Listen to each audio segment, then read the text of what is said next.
This meeting come to order. Today is Tuesday, July 5th, 2016. This is a special study session of the Prescott City Council. Roll call, please. Mayor Oberg. Here. Mayor Pro Tem Lamerson. Here. Councilman Blair. Yes. Councilman Lozelle. Here. Councilwoman Orr. Here. Councilman Shiska. Here. And Councilwoman Wilcox. Here. All present. Okay, thank you. We have 3 items for discussion today. The first will be presentation discussion of the public safety sales tax ballot measure. And I think I'd like to go ahead and open it up with some comments from myself, and then we'll take the briefing.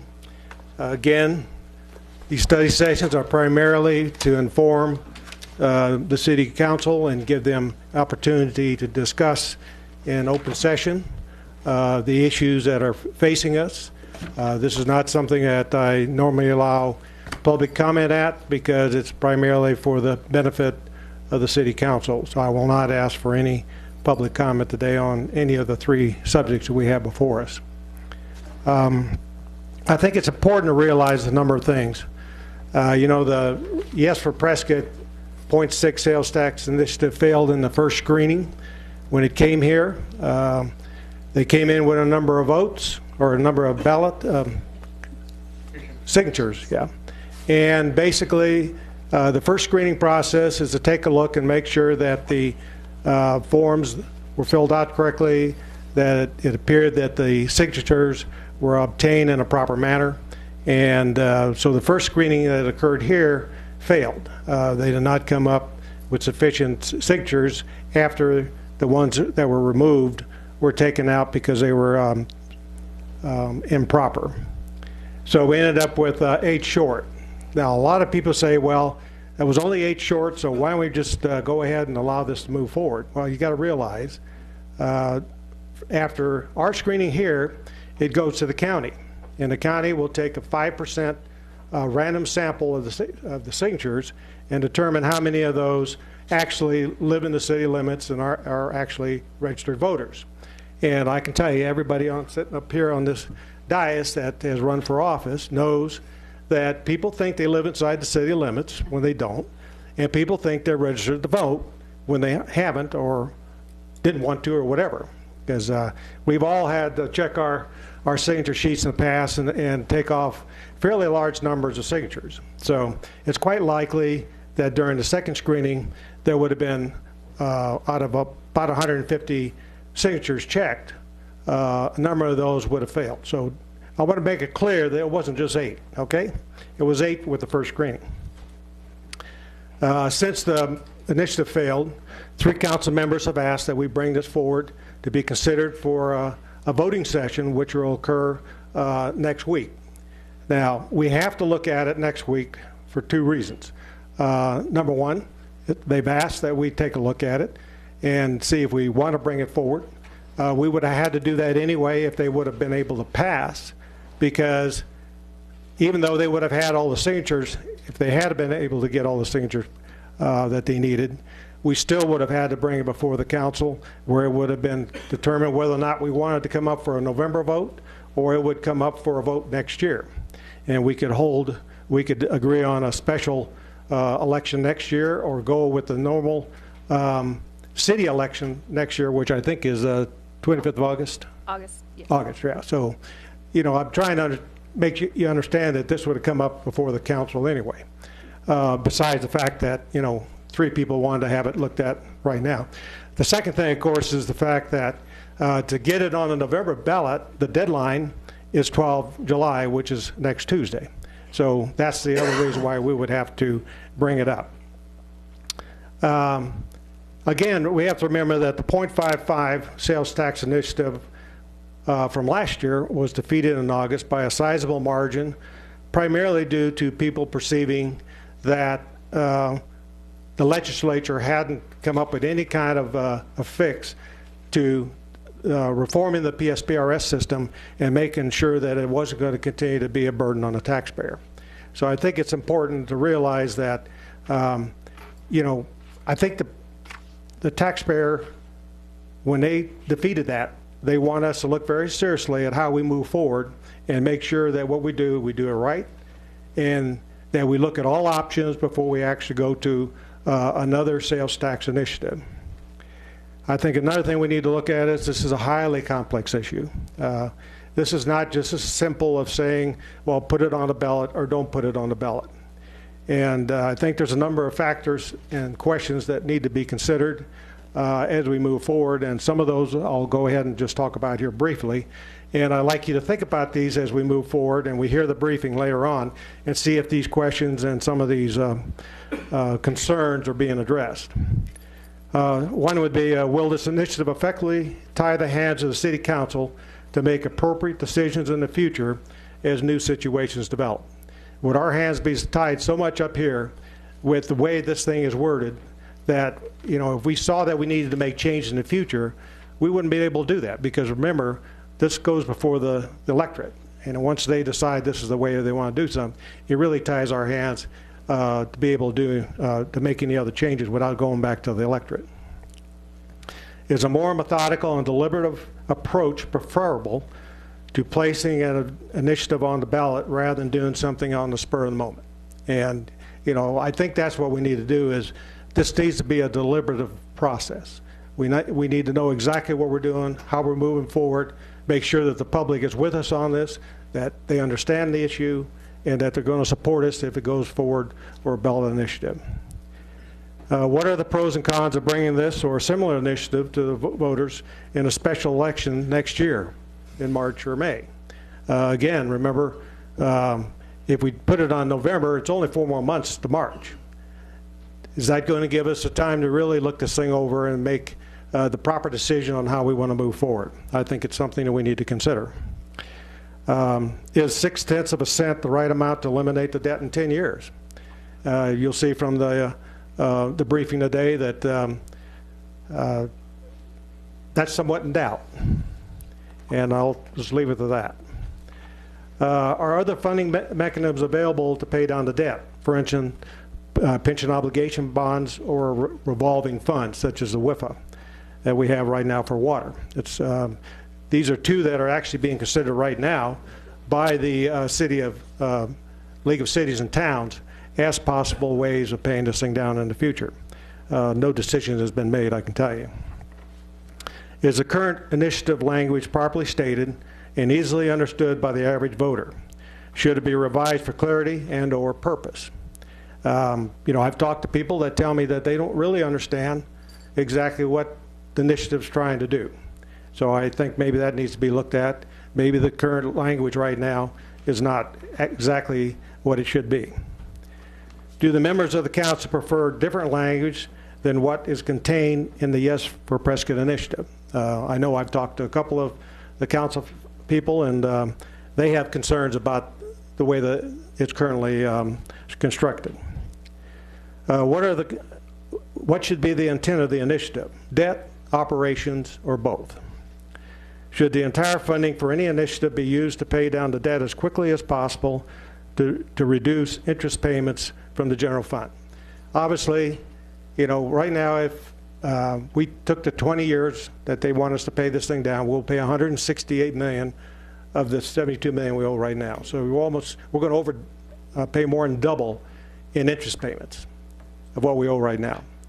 The sooner that we pay it off, we can definitely curtail the amount of money that we're going to be spending out of the general fund for interest payments. So I think trying to take a shorter period of time definitely makes sense. Should the city be hiring police and firemen into a broken retirement system, or wait until the new hiring system starts on 1 July 2017? As most of you probably know, there was recent legislation that came out of the state that creates a new system for public safety employees starting on 1 July. And the reason why it didn't occur before that is because they need to set up the new system. So right now, we could be putting people in the system, but again, it's a system that we can't sustain, and it may be better to take a look at waiting until 1 July of next year to actually start hiring the additional people we need.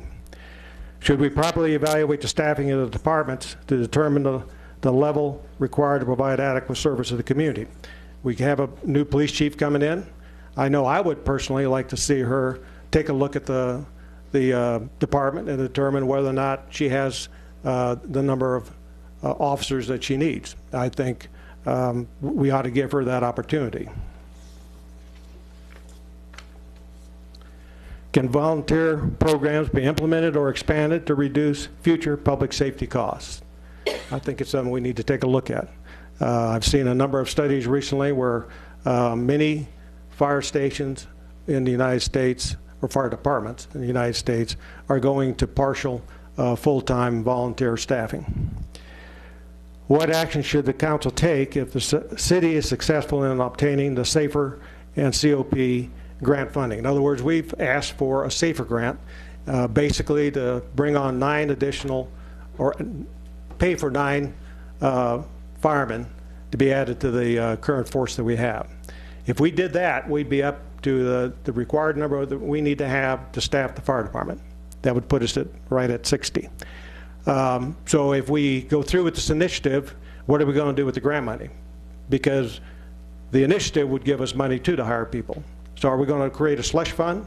And I know, and you all know, that if you got a slush fund, everybody feels you got to spend it. You're going to spend it whether you need to or not. You're going to probably spend it on things you really don't need. As far as the COP, that is the one that's for the police. So you have the SAFER grant for the firemen and the COP for the police. Right now we're only asking for funding on the COP side for 3 officers. So I think it's something that we need to look at. What are we going to do with this funding if we decide to go forward with the initiative and we are successful in getting the grants?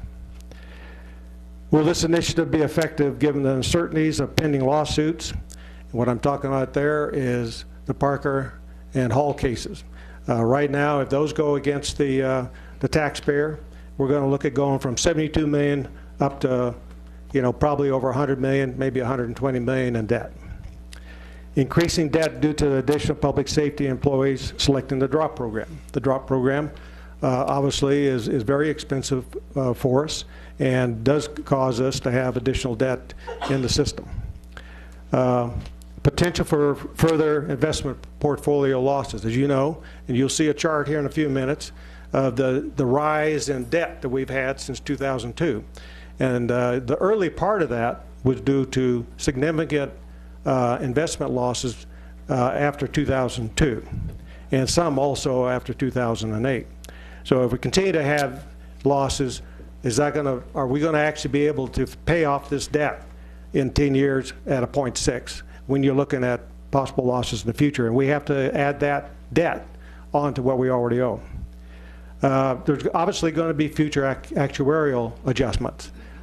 Typically, what we're finding is that people are living longer, so we're finding that we're having to pay in longer, so therefore we're going to have to add more to the fund, and therefore that increases our debt.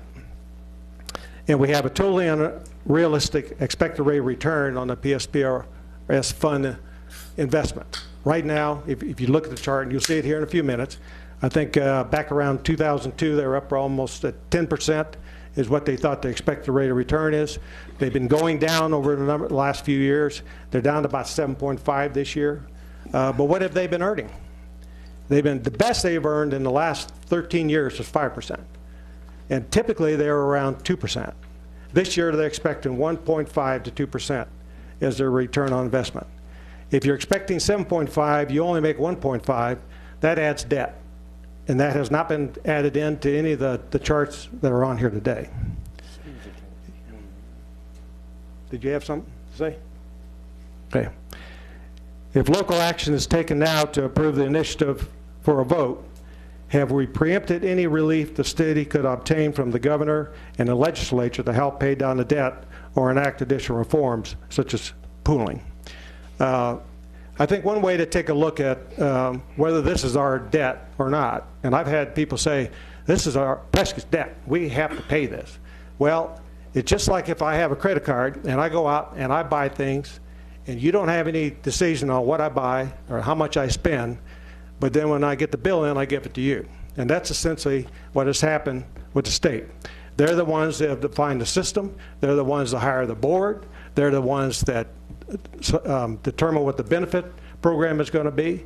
And then when there's issues and there's losses and there's shortfalls, what we call an unfunded liability, it's given back to the cities and towns to pay.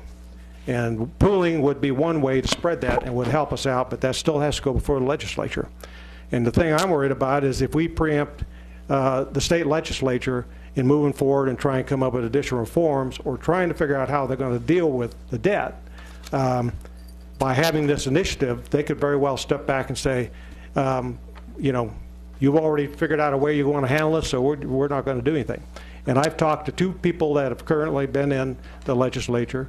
I also talked to Barry Aarons, our lobbyist, and all 3 of them indicated more than likely if we come up with this initiative and approve this now, that the governor and the legislature will not take any further action. We're placing this initiative on the November ballot with a number of other controversial ballot measures prove problematic and result in its defeat. You know, there's going to be some very serious initiatives coming forward, such as the $15 minimum wage, the recreational marijuana. There's going to be a number of initiatives on there that I think a lot of people are probably going to vote no on. And what typically happens is if you vote no on one, you vote no on all of them. So that could be problematic for us. I think the last thing I'd like us to consider is if a second initiative fails to gain voter approval, what's our next course of action? I'm not sure. We can't afford to have a second failure. So we got to go forward. We got to do it right. We got to make sure we have the public behind us, whether this is an initiative from this council or it's an initiative that comes from the public and is brought forward to us and we bring on the ballot. We got to make sure that we do it right. With that, I'd like to go ahead with the briefing. Thank you, Mayor and Council. I will try to be brief, but you know I never am, so but I'll try. I think it is important to kind of remind us of how we got here and how we got to this place also a year ago, talking about sales tax dollars and the constrained realities in the city's general fund. The health of the general fund is a key factor in why we're here today, talking about sales tax adjustments for whatever the cost might be. The general fund's primarily made up of police, fire, recreation, and library services, and those all wrap up to supporting the city's quality of life and the quality of life for the residents of the community. We have a lot of restrictions on the revenue that is available across the city, not just in the general fund, and we do have this obligation to the public safety personnel retirement system that was discussed earlier. Part of that obligation has resulted in significant unfunded pension liabilities, and obviously we still have public safety operations to provide for. We don't just pay pensions, we provide service as a city, and what we've talked about in the past is that all of those things converging has created a significant revenue situation and expenditure problem in our general fund. The general fund revenues, just as a reminder for those here and also out watching us on television at home, our most significant source of revenue in the general fund is 1% of the 2% local sales tax. And that 1% generates about $15 million in this upcoming budget. We've seen some growth in the economy, and that's been positive for that general fund budget and our ability to absorb costs and continue operations in the fiscal year 17 budget that was recently approved. But again, the city of Prescott, unlike many cities, the 2 cities nearest to us, Prescott Valley and Chino Valley, the city council of the city of Prescott cannot place and cannot increase the sales tax beyond 1%. The city's charter, which is approved by the voters of the city of Prescott and can only be changed by the voters of the city of Prescott, constrains this council to only being able to raise 1% sales tax for the general fund. Anything beyond that, which included the tax measures that were on the ballot last August, has to go to the voters of the city of Prescott to make any sort of adjustment. So it's the city council cannot adjust that 1% upwards just by a vote of the city council, which was done in Chino Valley and most recently in Prescott Valley. They don't have a charter that constrains them. Our other largest sources of revenue are intergovernmental taxes from the state, and that represents about 35% of our general fund. And we did see increases again there, but that's all subject to population change across the state. One thing I'd like to go ahead and have the council go ahead. If you got any questions, bring them up as we go, because there's a lot of detail here and we have a lot of slides. So ask questions as we go along.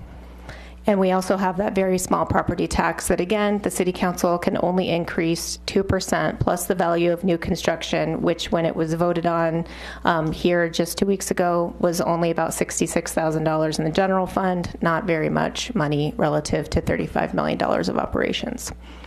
The operating expenditures that are funded from those revenue sources are primarily public safety at about 76%. Again, those are 24/7 operations, and so they are primarily operated by people, as are the rest of the services that the city provides to the public. And so you can see the majority of the cost in the general fund is personnel cost across all of those different areas of service. And although we constantly talk about the general fund, the large number of the budget that the members of the public often see is that $167 million. The vast majority of that, about $132 million, is in non-general fund revenue accounts. So we can only utilize those funds for the purpose for which they were created. For example, Streets and Open Space is a voter-approved initiative of a 1% sales tax for streets now. We did recently, with this past budget, create a $3.8 million committed fund balance from the prior initiative that allowed for open space. But all of these funds are restricted on the right-hand side. Everything in red is restricted, so that's why we're constantly talking about the general fund. $35.6 million here, and that is the fund and the revenue sources that are available to provide for that pension obligation, as well as the actual operation of our police, fire, recreation, and library services. So the elephant in the room that we constantly talk about is the public safety personnel retirement system, and that is a very unique system. It is unique. It is the only pension system in the country that has been created this way, where each individual entity or employer has individual liability. So you can see the city of Prescott's liability has, or the rate of cost per employee has gone up from about 20% back in fiscal year 07, upwards of 70-75% here in this fiscal year. The state actually has seen significant increases in their the costs statewide as well. We're not the only entity that's facing this, but we might be the only entity that's really facing it head on. As you can see, the green line on the bottom is the Arizona State Retirement System. That is a more traditional pooled system. It is also a much larger system. It has many more members than the PSPRS system does, and it has seen a lot more stable rate of cost over that same period as the public safety personnel retirement system. So a little more detail, why is Prescott talking about this and other cities aren't? Well, maybe partly because the city council has decided they'd rather tackle the issue than just sort of let it hang out there.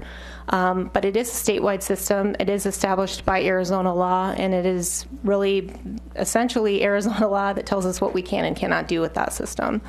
So there's 256 separate entities that have separate liabilities. All of those liabilities statewide add up to about $6.3 billion of unfunded liability. That's for 32,000 plus minus members of that plan. Of those 256 plans, 219 are less than 100% funded, so they find themselves with that normal rate plus a rate that pays down that unfunded liability, and then 64 of them are less than 50% funded. And as you can see, Prescott falls within that set of plans, with our police fiduciary fund at about just shy of 26% funded, and the fire fiduciary fund is about 39% funded. And that's why we're here today, and why we have a large unfunded liability is to get to 100% is millions of dollars. Part of why we see a large part of why we see such an unfunded status for a city like Prescott is because we are a slow, low-growth community. We're a more mature community, and as such, our departments are more mature in their size. So we have an equal number of active police members to retirees, and we actually have fewer fire members actively in the system as compared to retirees receiving benefits. So that has a very significant impact on that actuarial. And we have the oldest fire department in the state, so it's not surprising to see that we're getting there first. We won't be the last, but we are the first. So that, as you can see, since 2003, when the fund was actually slightly overfunded, the set of circumstances has led from zero liability to $6.3 billion statewide in those ensuing years. And we're one part of that. So a few misconceptions and maybe misstatements that we've heard in the public should probably be put to rest. We have made every payment to PSPRS over that period of time. Every 2 weeks when we pay a paycheck to a public safety eligible employee, we are also sending a check to the public safety personnel retirement system as required by law. We don't have control over the defined benefits that are paid or how they're paid out. That is left to the state, and nor do we have control as an individual entity over how our funds are invested. That fiduciary responsibility lies with the state. We, again, only have really one major source of revenue in our general fund to address this based on other state law, and that is that sales tax. And again, because our city charter, ratified by the voters, says that only 1% is eligible for the city, any increase has to go to the voters. One of the things that has come up is that the PSPRS actuarial evaluation does include an assumption of a 7.85% rate of investment return. It's smoothed. This is a long-term liability and a long-term investment. And the board's adopted a 7.5% rate for future valuations. So that cost over the payoff rate of the next 21 years is essentially discounted by the value of our investment. The actual investment return over the last 14 years has been less than 5%. So is that discount too much? That's that question. Will it cost $168 million over 21 years or something more because that discount is too aggressive? And that's a question that's out there. This shows the degrading solvency of the statewide public safety personnel retirement system. Getting back to that, we're not 6.6 billion of this. The entire system has seen significant increases over the last 10 years in employer cost and in unfunded status of each plan. So yes, we're towards the top of that, but system-wide, the funded status has gone from about 77% to about 50% over that period of time. And then obviously the actual investment returns, that smooth rate, you can see the actuarial return that's in our reports that gives us that 70 million. The red line is below the assumed return, which is the green line, which helps, in this case hurts, to continuously increase that liability annually. So the other uncertainties that are out there that were mentioned is the Parker versus Public Safety Personnel Retirement System case. What we normally hear is the Hall case. That's actually a case that was related to the elected officials retirement system, but the parties of each case have agreed that the Hall case will bind the outcome of Parker. And that's a different question than was raised in the Fields case, which has already been decided and was a significant contributor, over $1 billion to the overwide statewide funded status. This really questions whether active PSPRS employees could be impacted by the permanent benefit increase changes that were made in 2011. It also questions whether or not the contract clause would have prohibited that legislation, which progressively over the last 5 years has increased the employee's rate of pay into the pension system. So employees went from paying in about 7.65% to 11.65% over that period of time. The question is, was that legal? Will we have to pay all of that back to the employee and then reduce their rate in the future? Statewide, that has about a $931 million in additional unfunded liability if the claimants win that case, which equates to about a 6% increase employer rate and a decrease on average of 4% to the funded status of each of those systems. Allison, do you know the impact that decision would have on the Prescott? I don't have that exact number. We could probably come up with it. But again, this is statewide, and each system has its own actuarial. It all depends on the number of members, the number of retirees, the rate. All of those things have an impact. So we could probably come up with something. It would be negative. can tell you. If it's lost, and there's really no reason to think that one way or the other at this point. Obviously, there are other factors that impact that actuarial. An actuarial is really just a fancy word for an estimate. So the actuarial, it will never be right. It will just be how accurate those assumptions are as to how correct it really is over time. So, our national and regional economy plays into this. The performance of the investments in the future play in. Future legislation about pooling and any options for the state to assist, whether that would come into play, would impact how the system performs and how quickly or slowly we would be paying down the unfunded liability. And as was pointed out, there have been some significant changes at the state level, and this wasn't the case last year when we were talking about a sales tax measure. What happened at the state level was a new tier was created. We have Tier 1, which is probably mostly retired at this point. We have Tiers 2A and B. And 2B started on January 1st of 2011. So anyone that's hired, pretty much anyone that's hired after January 1, 2011 is in a less costly system. It has different benefits attributable to it. Those members are not, January 1, 2012. Those members are not eligible for the drop, for example.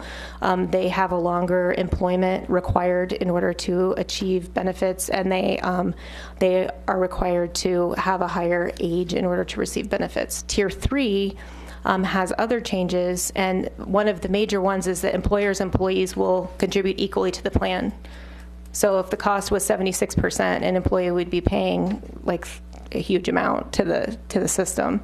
Right now, they're capped at 11.65%. That won't be the case with Tier 3 employees. The value of the benefits will be equally distributed to the employer and then the employee in a rate each paycheck. And then each employee hired after will have the choice between a defined benefit and a defined contribution plan. And it has some age requirements. And another very important aspect is it does cap the pensionable salary at a lower dollar amount of $110,000. It's indexed annually. What does pensionable salary mean? The salary that you have to count towards what their pension cost is. So if your salary was, we'll just use a round number of $100,000, and you get 50% of that, you get $50,000. If it was $200,000, you'd still only get 50% of the $110,000 as pensionable salary. I don't know any firefighters making $200,000, but maybe in Phoenix. So then we have also the May initiative, which passed fairly handily, and that changes the permanent benefit increase to a cost of living increase. For Tier 1 and 2 members, they would receive the CPI up to 2% of the base benefit, and then for Tier 3 members, they receive a graduated cost of living adjustment, but only if the funded status of the plan is above 70%. Right now, and still going forward, it won't matter what the funded status of the plan is for Tier 1 and 2 members, they will still receive their cost of living adjustment. Obviously, at the local level, we've made a lot of changes over the last 5 years, still some over this most recent budget with adjustments to personnel, adjustments to operating expenses, fee adjustments across the general fund, including police and fire. Was mentioned the application for the grants to push off hiring and to continue to provide operations, auxiliary program for the fire department, looking at how we provide certain services such as the airport rescue firefighting and chipping services, and then also looking into the alarm ordinance. And probably the largest one is computer-aided dispatch system, modernizing that and allowing for more modern and efficient dispatch protocols, especially for the fire department and actually for all the fire districts. So we haven't done nothing. You've seen this slide before. And really what this is that the one known we have up here is that we will be continuing to pay for the pension and the unfunded liability. The question is, how is that paid for? Is that continuing cuts to service, including police and fire? Because as you can see, the parts of the pie that continue to grow with fairly stagnant revenue are the public safety personnel retirement system payments, not police, fire, recreation, library. Those are gradually eaten in some way or another by those two pieces of the pie that are pension payments that we are obligated to make. So we come to the Citizens Initiative, which included a portion for I'm sorry, before we go there, Councilwoman Wilcox asked the question about the Parker Hall decision, how much. So I know you don't know the exact amount, but I've heard about 50 million. Is that? For Prescott, Yes. I don't know that it would be that high. Yeah, it's really hard to tell what the dollar amount would be. It's going to depend on a number of factors, including current number of employees, retired employees, employees impacted by the issues in those cases. So if it's constant so Marcus, can you look at what we are now? And because that's plays much into this decision, because we don't know yet how much we owe. We know we owe 72 million now, but. Well, and again, that's an actuarially determined number, so that is constantly changing depending on numerous factors. Could you take the 900 and whatever it was, 935 million pension wide and divide it out? You could do something like that, but it wouldn't be accurate because it depends on the makeup of your population, your census information of your pension. So you could do that and say that's going to be 10 million. I think I actually did it, and I think if you proportionally spread it out, it would be another 10 million. But that's not an accurate number because it depends on the number of retirees, the number of active people. There's so many things. So we really won't know the full impact until the case is decided, and then new actuarials will be done. They're done every year, and we'll have an idea at that point. Thank you, Mark. So the Citizens Initiative, which did not meet the legal requirements for sufficiency, stated a dedicated transaction privilege tax in the amount of 0.6% for the City of Prescott Police Department and Fire Department. It had two purposes: to fund services, operations, personnel, programs, and reduce public safety pension obligations owed by the City of Prescott for a period of 10 years. And it also requested that the City Council of Prescott call for a special election on the next available election date, November 8th, 2016. So what that would have meant, and this 0.6% here is for a partial year. We would have assumed that would have gone into place January 1, 2017. That would have raised about $8.6 million in the first fiscal year for funding to be used for public safety funding as described by the initiative. One of the purposes that was listed was supplement operations, and that had a range of 30% to not more than 50%. And in the first year, it would have been about between 2.6 and 4.3 million for new levels of service, new funding beyond the 2016 base year, which was the original budget, not the reduced budget that was reduced in November of 2015. And so that would have been supplemental funding for things like you could have used that for new personnel, for market compensation, for equipment, any type of operations related to police and fire. The other provision of the initiative as written was that not less than 50% and not more than 70% could be used to fund the unfunded obligations of the public safety pension retirement system. Again, in the first year, that would have been between about 4.3 million and 6 million to work on elimination and reduction of the liability over the 10 years, all things being equal. That would have been between 47 million and 66 million available to pay down the liability. Then a few other things that we looked at relative to the initiative with the preliminary projections with using the maximum of 70%. If those were all dedicated, it would have been somewhat sufficient to pay off the liability over the 10-year term. With the 30%, if you use the minimum for operations, you should have been able to provide continued market compensation, support for vehicle replacement, things of that nature, and as well any new growth in the existing sales tax would have not had to continuously go to police and fire or the public safety pension, which has been part of the struggle each year as the council works through the budget. I think it's safe to say there are still a number of questions about the initiative language. And some of these were covered earlier. Was it clear enough to the public what they were really voting on to pass it? Was it formulated recognizing some of those existing unknowns with the pending litigation, any options with the state to partner on funding? Obviously, the local economic forecast is a question mark as to how much funding you bring in, and then timing of the initiative relative to other items that were on the ballot. The term, is 10 years sufficient to make decisions on new funding of operations when you're not necessarily assured continued funding going forward after establishing those new operational levels? Then, of course, will it really reduce that PSPRS unfunded liability, knowing that we have some of those changes still ahead of us with the litigation, constant changes to actuarial assumptions, and then the rate of return question mark? And obviously, the effect on operations and the effect on other departments, was that really taken into account for what the community wants and needs relative to the constraints of the language? So there are alternatives to enhance public safety funding, and there are all kinds of ways you could do this. But I think the question before the council is, what are the outcomes that are really desired for a ballot language for a sales tax adjustment? What's the right size? What's the most affordable approach? Is the most desired outcome reduction of PSPRS or adequate funding for public safety? How do those two things work together to provide, adequate funding for both, and also adequate funding for other general fund services? Timing, obviously, the FY17 budget is balanced, but that 70+ million unfunded liability looms out there, and the cost of paying that increases each year. And then there does appear to be a lack of understanding in the community, or convincing in the community, about needing to do this or needing to do anything.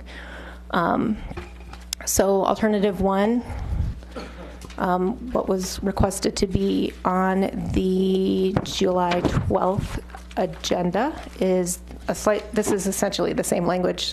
There's some really basic cleanup here. The word 10 is written out. For example, this would include that same two options with the 30 to 50% of funding for operations, the 50 to 70% for unfunded liability. The deadline to call that election is July 12th, which is your next scheduled voting meeting, and then the deadline to submit ballot language is August 10th. They are not the same date if there were still question marks out there. Alternative two would be perhaps a different size of ballot or different language. There are a number of different elections coming up. We have elections every year. Seems like they're all year long. The dates to call the election for March 14th, which would be the next election after November, is November 14th. And as you can see, each successive election, there's a different election date and deadline to call that election. So again, this just considers what the approach would be to perhaps set an initial term and then fine-tune that in the future if changes happen at the legislature, and perhaps convening a blue ribbon committee should council move forward to review the financial projections and make a firm recommendation for exactly what the ballot language should say for council. These may be the most confusing but most important charts in this whole presentation.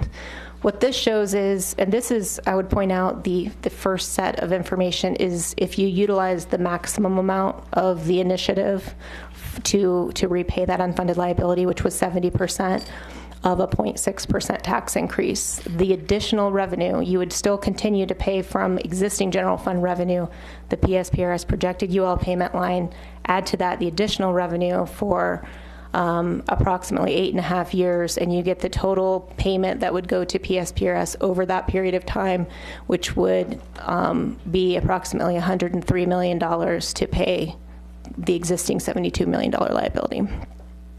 If you just had a 0.6% tax solely dedicated to the public safety personnel retirement system, then again, you would pay that in a shorter period of time. Here it shows about 7 years, a little less than 7 years, and the total cost is a little over about $96.7 million, so you're paying less. Again, we can question that discount rate, but that's what the actuarial says. And then again, at 1%, you would be paying that for less than 5 years. And the 5-year 1% tax savings, that line that talks about the savings over 21, that's if we just did everything the same and paid increases every year for 21 years, it costs that $168 million number. The faster you pay this off, the less it actually costs to pay back that unfunded liability, much like a credit card. So the next slide is a little bit of a confidence test, I guess, for if you utilized a 1% tax increase at 2% projected annual growth, which is still somewhat conservative, you would take about little over 4.5 years to pay back that existing unfunded liability. At no growth, you're still looking at just about 5 years. And at a negative 2% annual growth, you would be paying that back right around 5 years. So that's just a little bit of a, it shows you a little bit how some of those confidence levels of local economy impact that payoff. And this just explains what I explained to you, in case you stay up tonight reading it. I think it is also important to point out, like we did before, that we're not the only taxing entity in the area that has retail. Chino Valley is at 10.35%. 4% of that is a local sales tax to fund their operations, although they do not fund fire services out of that 4% local sales tax. Prescott Valley just increased their rate, and now they are up at 2.83% locally, bringing their total tax rate to 9.18%. Again, Prescott Valley does not fund fire and EMS services with their 2.83% local sales tax, and Prescott is there at 2% local sales tax. 1% of that is general fund, 1% of that is restricted to streets maintenance and operation. And then this shows you what the effect of a 0.6% sales tax increase would be. At that proposed rate, the city of Prescott would still be less than Prescott Valley's tax rate, total tax rate. So I tried to be fast. Questions, comments from the council? Councilwoman Wilcox. Thank you, Mayor. Do I get 20 minutes too? Okay. Go for it. We're here for you. All right. Well, first of all, I think it's really important to remember that an initiative petition is not a vote of the people. It's simply asking the people, do you want this to be put on the ballot? And yes, they were short, insufficient number of signatures. But there were a lot of signatures, and to me, it said that there are enough people out there who are interested in funding public safety to a degree that makes them feel safe in this community. Right now, we are at a level which is critical to dangerous. And I know the police department and the fire department are doing the very best they can. We've had rolling brownouts. I don't like to see those. We've had delayed responses because the firefighters and EMS personnel have to travel farther from one station to an accident site. We've had delayed responses in police calls. I am getting more and more complaints about lack of enforcement of speeders on residential streets. I'm sure other council members are getting similar types of complaints. It says to me that we need more officers on the street. We need more funding. We need an assured source of funding for our public safety. One thing I've noticed about Prescott is that we have, not surprising to anyone, a large population of older people. I'm one of those, you get pretty scared when your heart starts racing or you feel chest pains, and you want to know that you can call 911 and somebody trained and well-equipped is going to be there within a few minutes. That does not happen in a community with volunteer service. You really need to look at the issues that go on in volunteer fire companies. I've worked with them for years as a legal advisor, and believe me, there are problems.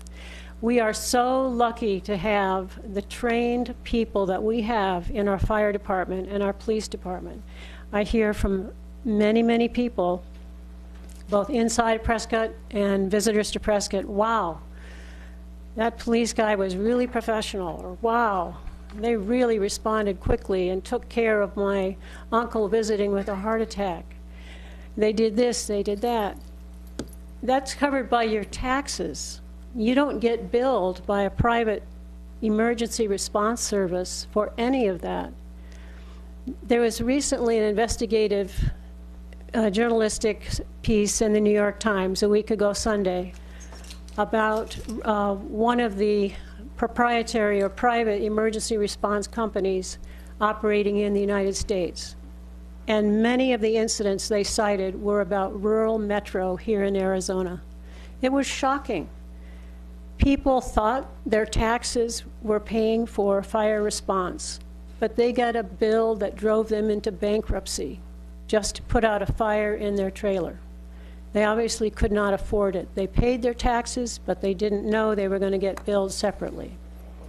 That's the kind of scenario we do not want in Prescott.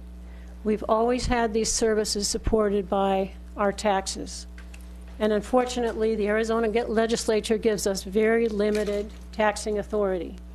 The one tool we have with some flexibility and with voter approval is the sales tax. So the question here is, what amount of sales tax, for how long, and what's going to do it for us? I looked at the polling result that the Yes for Prescott group put out.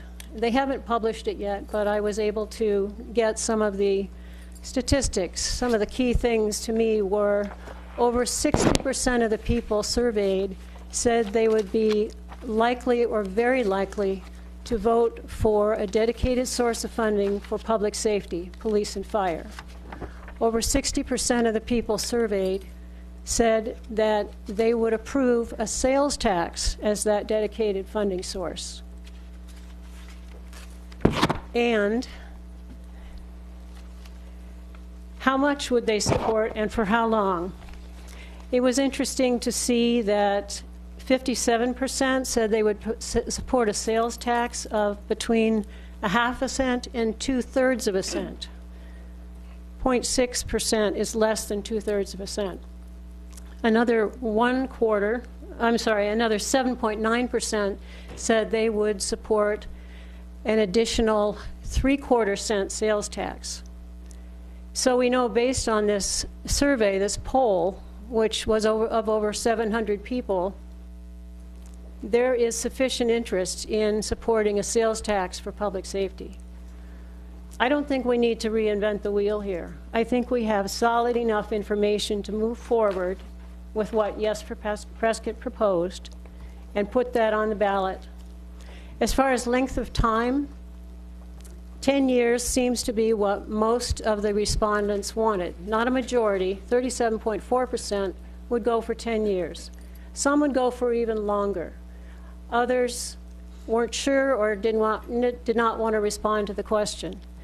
I would love to see the PSPRS debt paid off sooner, but we realistically have to look at what voters will tolerate, what they will approve. If we can keep our total sales tax less than Prescott Valley, that has a psychological effect. I think that's important.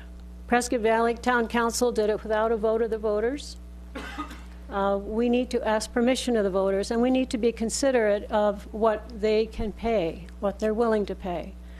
So I would support alternative number 1 as it was presented to the in the Citizens Initiative.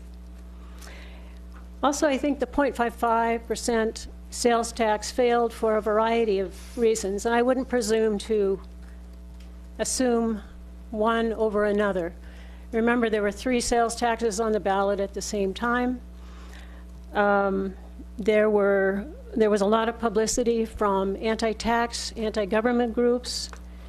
There was probably not enough publicity and no group really advocating for the pension sales tax. That's what we need this time around. We need intense public education.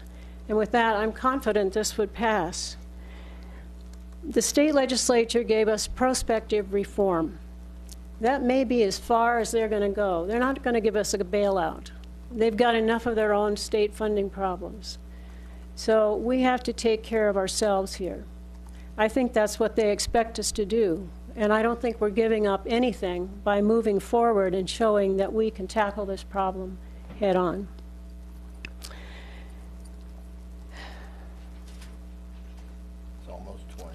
Almost 20 minutes, okay. One final point. Have we asked the ISO, the company that rates our insurance, how much this would affect our homeowners and commercial property insurance rates if we move to rely more on auxiliary or volunteer emergency response? Do we have any firm dollar figures on that? Councilwoman, I don't think we have any firm dollar figures on that. I believe that we maybe asked the question about closure of a fire station.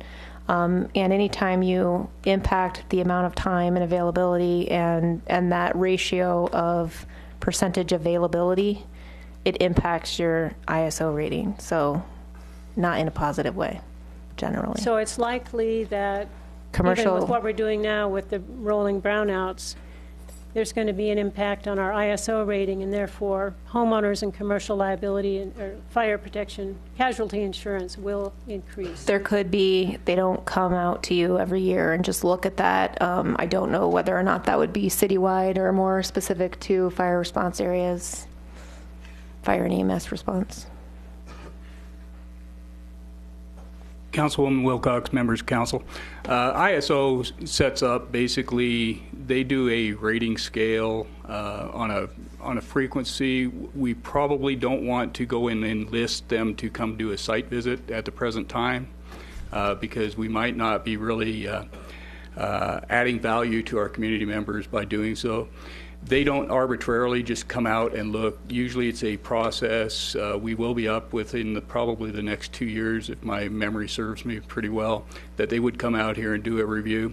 There are some insurers that do not use ISO as their grading criteria, but some of the big ones still do. And with that, any drop anecdotally of a protection class, for example, today we are a 4.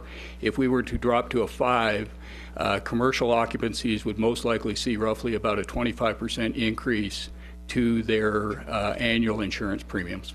Thank you. That was a good answer. Thank you, ma'am. And the other thing that I would recall is that when we were getting close to not having our new building standards approved, there was potential for that ISO to drop from a 4 to a 9, just from building standards. Okay. Councilman Shiska. Thank you, Mr. Mayor.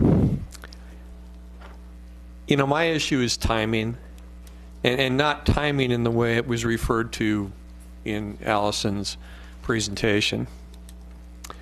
You can't run a business, nor can you run a government, considering that there's a boogeyman behind every door.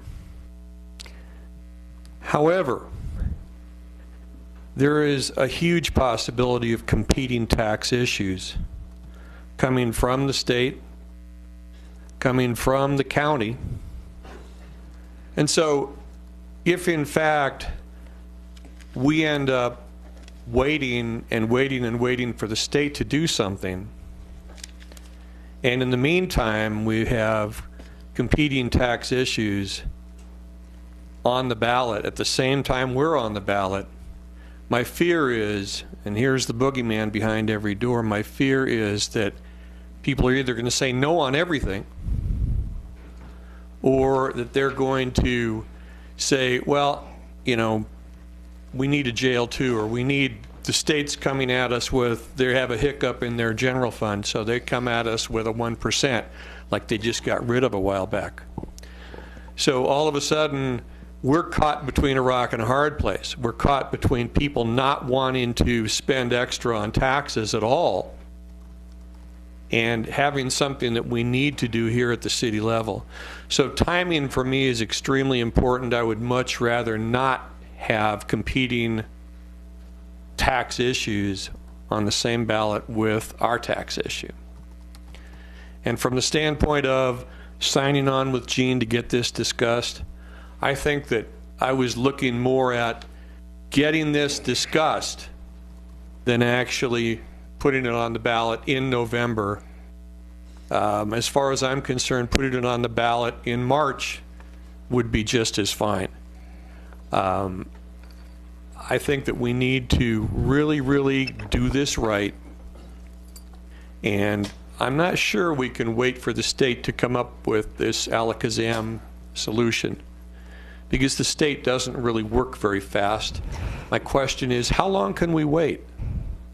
How is that going to affect what we pay out of the general fund? And so we need to get it done right. I agree with Gene that it needs to be done. I don't like the situation where part of the tax pays for operations. I think that if we do a PSPRS tax, it needs to pay for PSPRS. And that's what I have to say. Councilman Lozelle? Thank you, Mayor. Gene, there are times that we disagree and never will agree on those disagreements, but in this, I couldn't have hit it on the head better than what you said. I'm in full support, and I guess when I agreed to put this on the agenda, all I'm looking forward is to bring this to council and just see if alternative one, put it up for the vote, if this council wants to put it on the ballot for the citizens to vote on, yes or no. But I would just like to see a vote, yes or no, from this council on July 12th. That's what I'd like to see. Councilman Blair?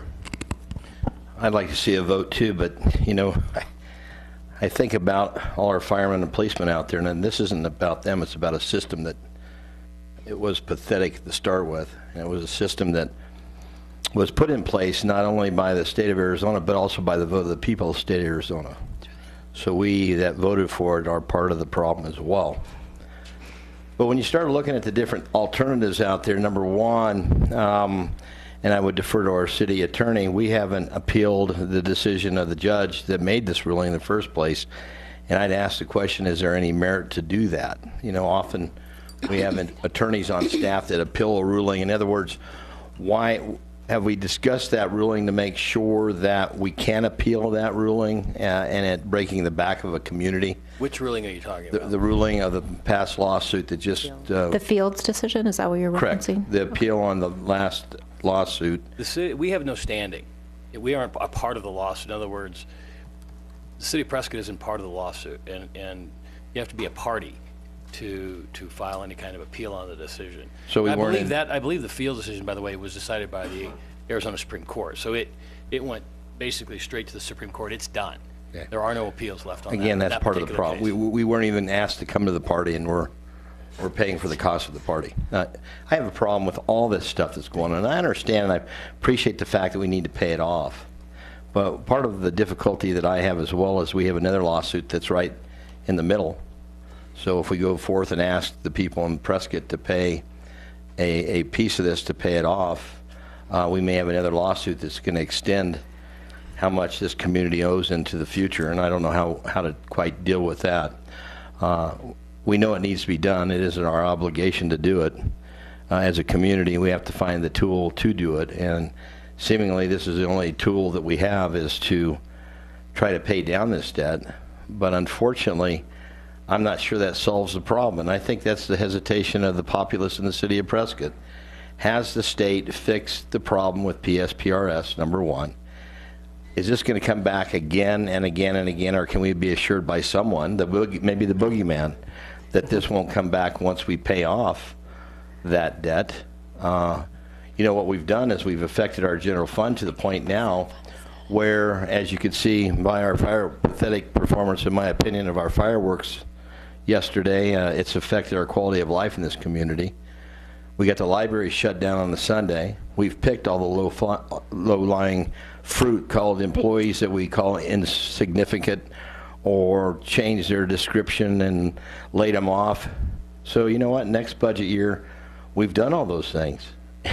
We can't go back and create those jobs and replace them, because next year we're going to be picking the higher fruit. That's some department heads. We're going to be picking another day at the library. We're going to be picking Parks and Recreation Department. And at what point in time do we say we have to stop this in our community?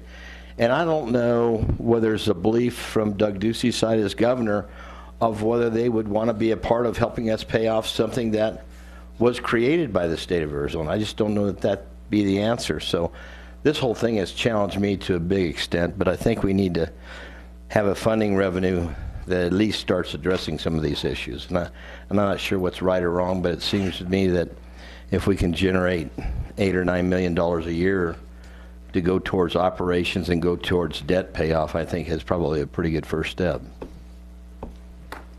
Councilwoman Orr. Thank you, Mr. Mayor. First, I want to thank you for agreeing to do the study session. I think it's really important that we're all here talking before we vote next week.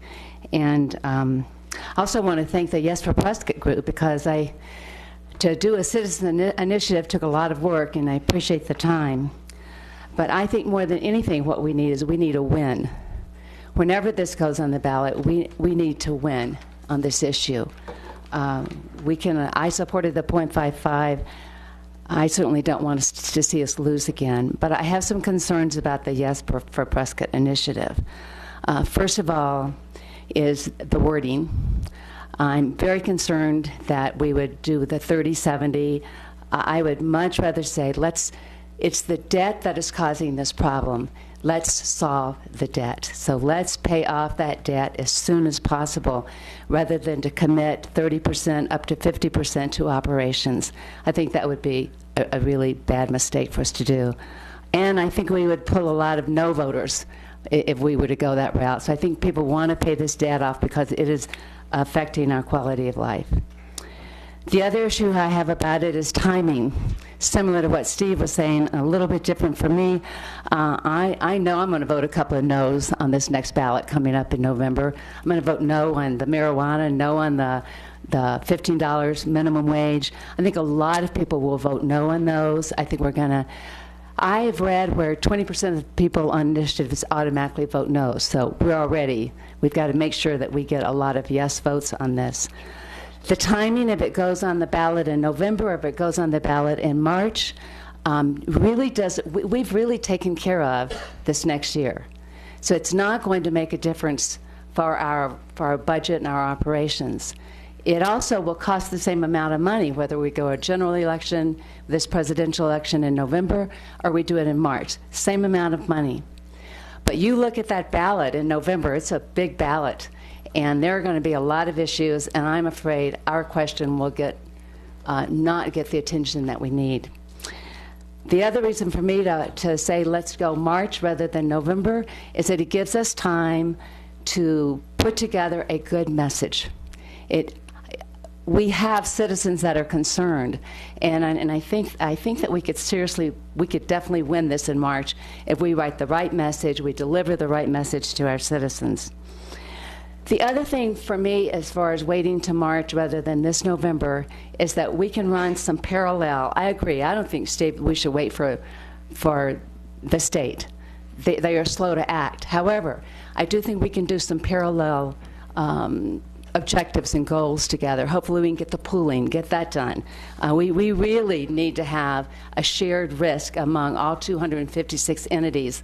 The idea that we do not share risk in our public safety is just crazy. I don't know. You called the system unique. I think it's uniquely unsustainable and a very unfair. There's another you. There we go. So those are some of my issues. Let's see what else I have here. I do believe we can get the legislature working with us. Here's the other one for me is we still don't know. That's why I kind of asked Mark the question about the Parker Hall. You know, maybe it's not 50, maybe it's 30, maybe it's 20. Whatever it is, we still do not know how much we are going to owe. So why would we go to our voters and say, let's do this, when we don't have all the data yet? We don't know whether or not we're going to get the SAFER grants, whether or not we're going to get the COP grants. So there are a lot of issues that we still have not been able to answer. This crisis has taken 13 years to jail, and here we are. 13 years later, and it is a crisis for us.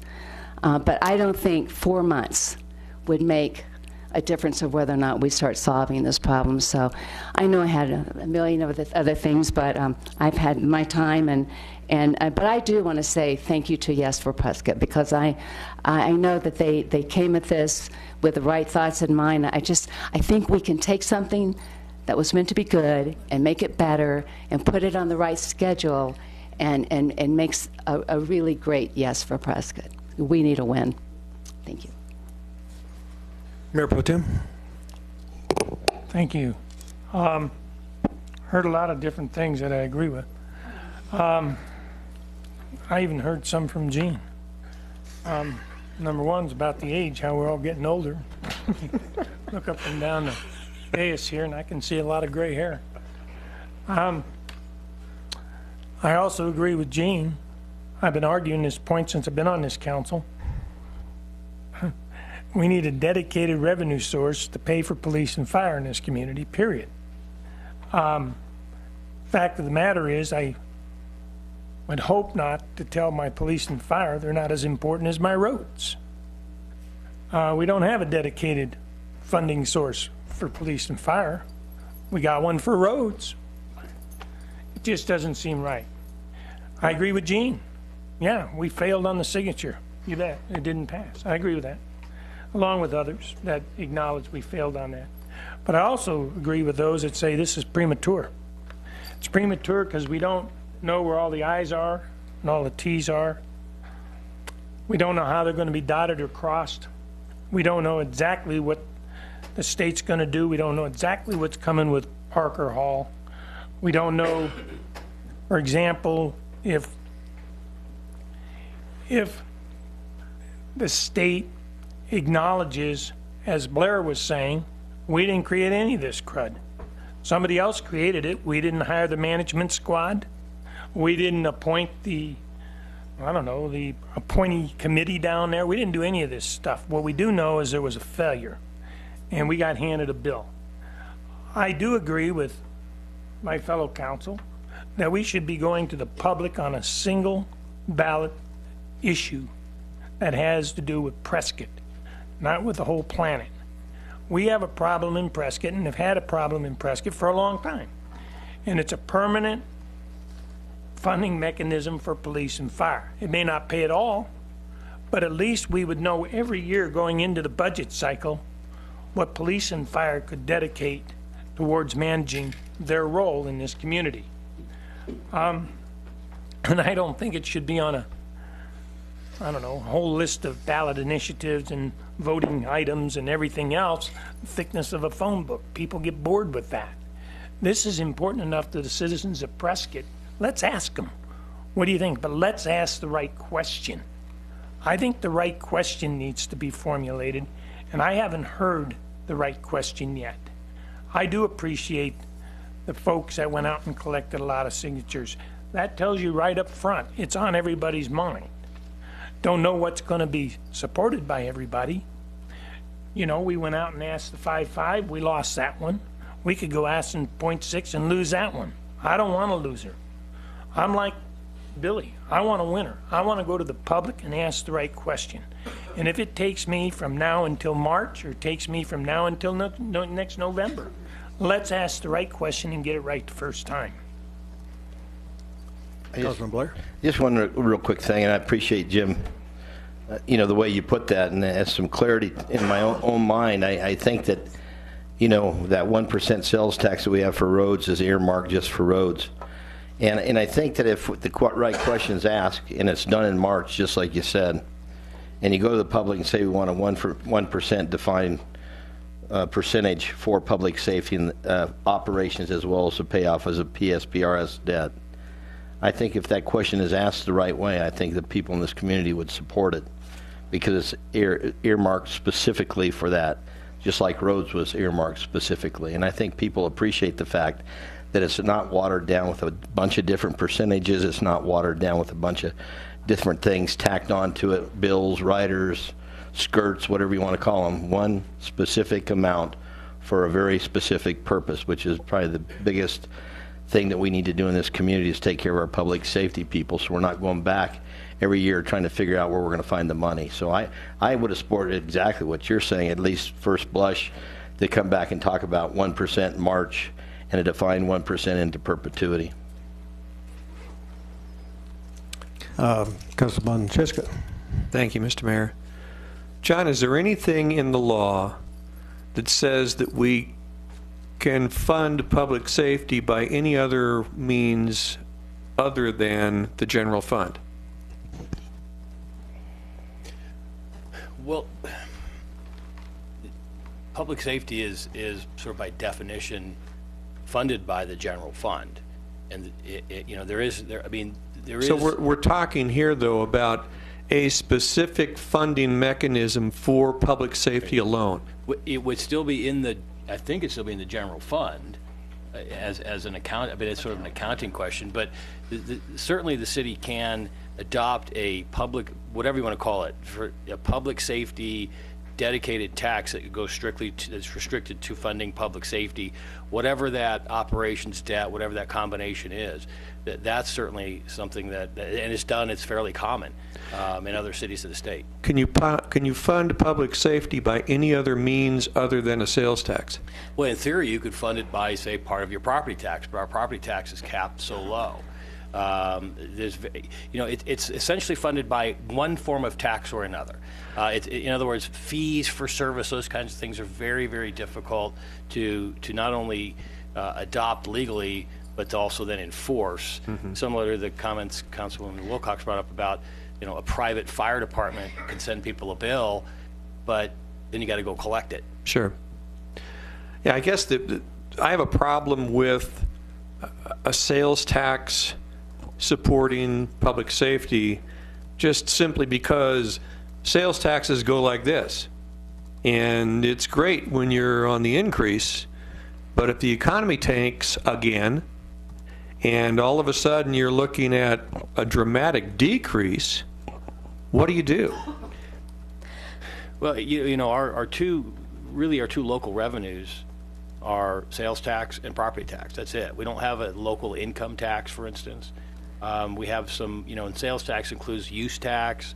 There is what's called an excise tax, which is somewhat of a use tax that could be added to different services. For instance, like water and sewer could charge an excise tax on top of it that could go to fund. But you're not talking the numbers, I guess, in terms of a 0.5% or 1% TPT that would generate 14, 15 million a year.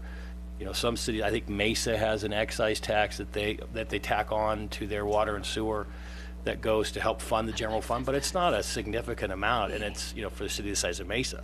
So the council could adopt a tax, for instance, on water and sewer, an excise tax, and help sort of supplement general fund, but it's really not a significant amount. So could police and fire ever be funded by anything other than, could they be a restricted fund? Still have to have a revenue source. In other words, the 1%, if they use the example, the 1% public safety tax, if it were approved by the voters, it is a restricted fund. Okay. Can only be spent on public safety, whatever's defined in that ballot measure as to what the money can be used for, whether it's just debt, whether it's just operations, whether it's debt and operations. That ballot language would restrict that revenue source, that revenue, by way of a TPT to just what the ballot language said. Okay. So, but again, revenue-wise, I mean, we do charge, fees in different departments, building department, those kinds, but fees don't really go to pay for public safety. It's not very common. Again, in terms of legality and enforceability, how do you collect from people for fire service? And there's a whole cost of collections on that. Well, what amazes me is that here we are, our neighbors to the south that are about 5 million people, I would imagine. You know who I'm talking about.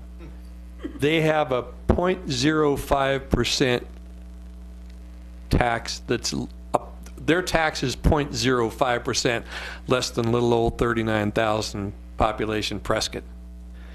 You look at our neighbors aren't paying for fire out of their higher tax than we have, 9.18 and 10.5.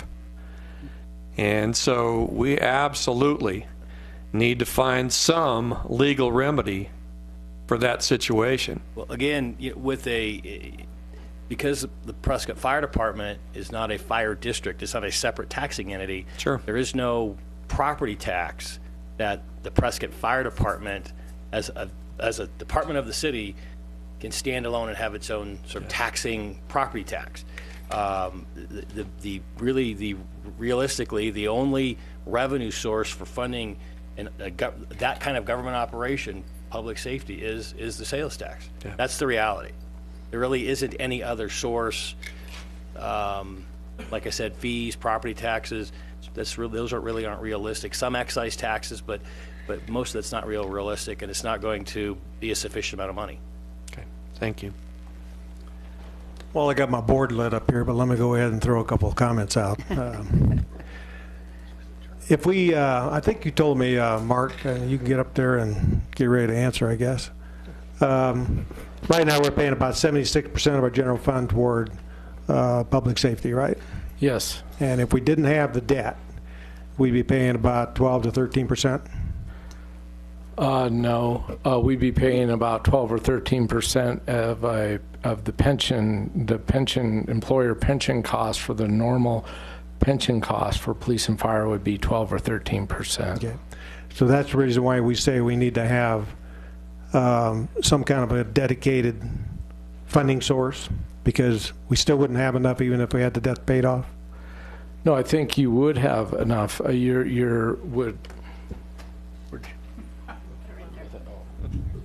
She hit the remote. Find the slide here. Okay. So if the debt paid off, looking at this first column up here, if the $71 million was paid off tomorrow, somebody brought in a check and said, here you go, take care of it. We're open to that. We're at 201 South Cortez if anybody wants to drop that off. We would have 5.2 million additional or less expenses in the general fund. So that money could go to put additional police on the street or fire on the street or restore library hours or that type of thing. So this amount that's shown here, that 5.2, is related to just the unfunded liability portion. That isn't the normal pension cost, which would be 12 or 13% of employee pay.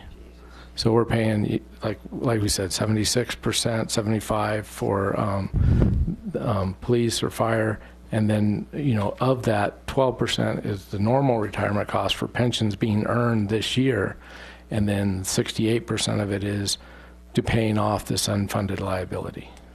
Okay, so I guess what you're telling me, and if I understood correctly, if we didn't have this debt, $72 million, we would be able to meet all our requirements and keep the library open and everything else that we've had to shut down, hire all the police and fire we need, and we wouldn't be having this discussion.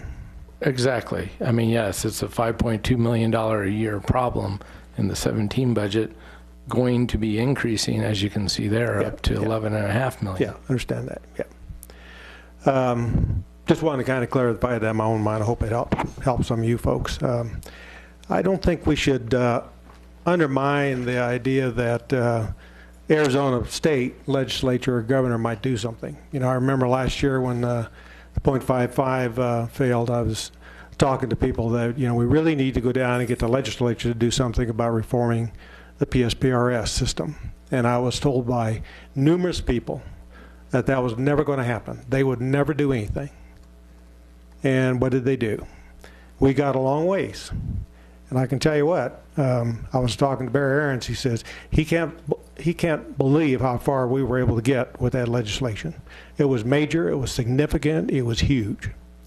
So I don't want anybody to just arbitrarily start saying going to state doesn't make any sense, because to me, it makes a lot of sense. Now, what's our chances of success? Talking to Barry Aarons, he says it's a possibility.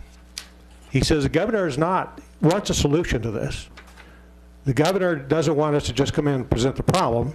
He wants us to come in and present the solution also. And he would be very interested in looking at a solution.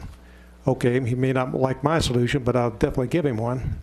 And that is to increase the Arizona state sales tax by 1% for maybe 3 years.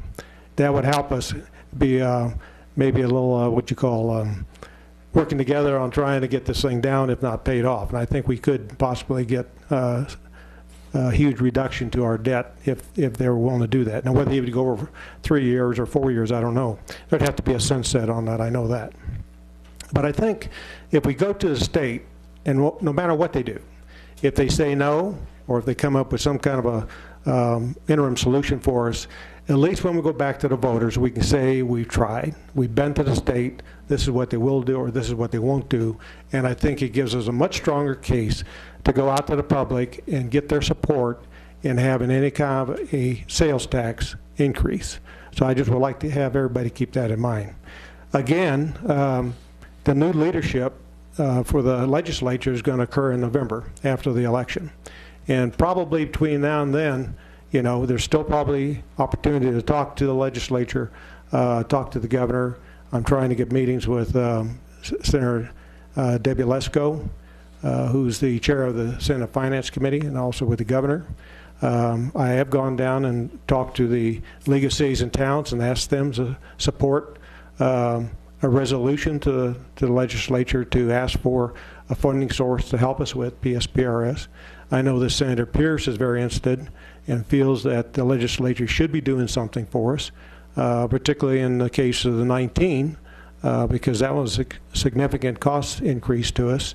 That was a result of the state calling out the, you know, that group. So I think there's some possibilities down there, and we should not discount them at all. Councilwoman Wilcox.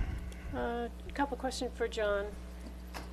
How soon could a sales tax go into effect if the voters approved one in a March election? I'd kind of defer to Mark a little bit, but, you know, but I think last year was contemplated that it would be voted on in November and take effect on January 1. So a couple months is... Yeah, I mean, you know, not knowing any more than we know about transition to Department of Revenue, I would assume, yeah, a couple months. So March election, possibly a July 1 effective date. Well, is there a minimum legal amount of time that has to pass from the date of voter approval to the date the sales tax goes into effect? I think it's more practical than it is legal. In other words, once the voters approve it and the votes canvassed and it's the results become official, it can take effect immediately. It's not a referable item like in a city ordinance would be, for instance. In other words, so it can take effect immediately. It's more of just a practical issue of when you can get it implemented, and you know, 6 weeks, 8 weeks is probably the practical answer. Okay. And the other question is, do you have any information on when we might expect a decision on Parker and Hall? I don't. You know, it's all going to depend on the Supreme Court. I suspect that, and I don't hope I'm not speaking out of turn, that they're probably on some sort of summer break at this point. When they, you know, if and when they return, it's sort of anybody's guess. There is no set rule to coming up with a decision, especially one that has that sort of impact. It will be decided by the current makeup of the court, though. Okay. I thought you might have some legal intel there you could share with us. That would be, you'd have to be talking in the back halls of the Supreme Court, Yeah. and then it's anybody's guess still. Okay. Thanks. Mayor Pro Tem. Thank you, Mayor. Thanks for your comments, too, on not discounting our abilities to work with the state. Here again, I'll go back to what I've said in the past, and I've said it in the past, and I'll say it again and again and again. When Henry has a problem, sales tax could be up or down. You know, could be. But we still have a dedicated revenue stream to fix the roads. He just won't fix as many this year. We don't have a dedicated revenue stream to pay the cops. When your chiefs, firemen, when your chiefs go to manager proposing their budgets, they don't know what to actually count on. It's all sort of a fictitious thing. We need a dedicated revenue source for police and fire. The other 5 basic services, we have rates. We can count on rates. We count on water rates, sewer rates, trash rates, blah-de-blah-de-blah. We don't have that ability with police and fire. We go get our roads fixed. We know we got 1 cent coming in that's dedicated solely to take care of your streets and your sidewalks, etc. We know that. Every year, we look for the wish list from the 2 chiefs that the manager's job is to bring to us and say, here it is, pick and choose. If they had a better number, be able to go into the budgetary cycle knowing that this is what they got. It's up to the chiefs to make the proposal as to what portion of that they're going to dedicate to paying off their debt and paying their troops on the ground with, and bring us a budget, and we have a right to either agree with the budget or vote against the budget. So I'm just sharing with you my thought process. We still need to go to the voters and tell the voters our story. The voters will agree with me, I think, that you need to pay your police and your firemen, and they need to know where it's coming from. You can't always, every year, depend on a squawk box up here. You can't. Councilwoman Orr? One of the things, Gene, you said, and I was actually surveyed. I got a call from the Prescott, Yes for Prescott. You mentioned on the survey about the 10 years. I think had that question been stated, if you can save the city millions of dollars, or if you could save them $3 million, would you rather go with a 6-year or a 10-year? I think most folks would have said, let's do it in 6. It's a lot of money that's saved by paying this off sooner. It's one of the reasons. And Jim, I understand what you're saying on having a dedicated source, but I think, of course, there'd be a lot of time to design the language if we go with a March. But one of the things I really liked about the 0.55 was once that debt was paid, that 0.55 went away. And so I thought that was a good selling point, but obviously not everybody bought it. But Well, one of the things, Billy, and the reason I bring it up is like Harry was pointing out, and rightfully so, and Mark concurred, $5.2 million goes to pay off a debt. But don't forget, the proposed budget just for O&M in the budget was about 18, 19, $20 million. yeah. Okay, what about the other 13? That's the 13 I'm talking about. That's what I'm talking about, that the voters, they have a right to tell us, just like they did with the streets, we want our streets fixed. Don't convolute our street tax. Yeah. They, again, sanction fixing the streets. They'll sanction paying their cops too, and their firemen too. All right? So I'm just sharing with you, if we ask the right question, Yeah. whether it be a half a cent, a full cent, 3/4 of a cent, I don't know what the right language is, but I can tell you we need something to deliver to the chiefs to function on an annual basis, rather than let's go into every year from here on out on the same thing over and over and over. And when something comes up that challenges, such as this bill, it really throws everything into a quandary. Yeah. Well, one of the other things that I think that we need to emphasize is the citizens of Prescott last year, and Mark, correct me if I'm wrong on this, last year they paid for a $200,000 house for their fire protection, they paid $60. Is that right? And then in the county, a $200,000 house on their property tax, they were paying about $500. Yeah, Councilwoman, you're correct. Those are the property tax differential between the city for all city services on your property tax, not just police and fire, but everything. And then the county, of course, we look at the fire districts, because you're not in the city, you're in a fire district. And yes, they are about that differential that you stated. And the other great thing about a sales tax, I understand what you're saying, Steve, is but it goes up and down and up and down. But sales tax, a lot of people this weekend paid sales taxes. So yeah. Councilman Blair? I know you about beat this thing to death, but the two things that I've heard sitting here listening is I appreciate where Jim's coming from.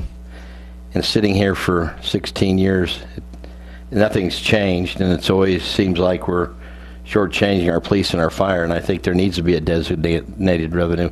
However, Mayor, I agree with you 100%, and I did have a conversation with Doug Ducey in May, and he did commit to me that he'd give time to discuss the situation that we have. And I think they're two separate issues, and I think that if we can get with Anthony and get a meeting scheduled with the governor, but still proceed with the defined 1% into perpetuity that we can use to pay down the debt or use for O&M until we find out what the state may do. I think we need to take both those avenues. I don't think we preclude one or the other. I think we do both. Councilman Shishka? Thanks, Mr. Mayor.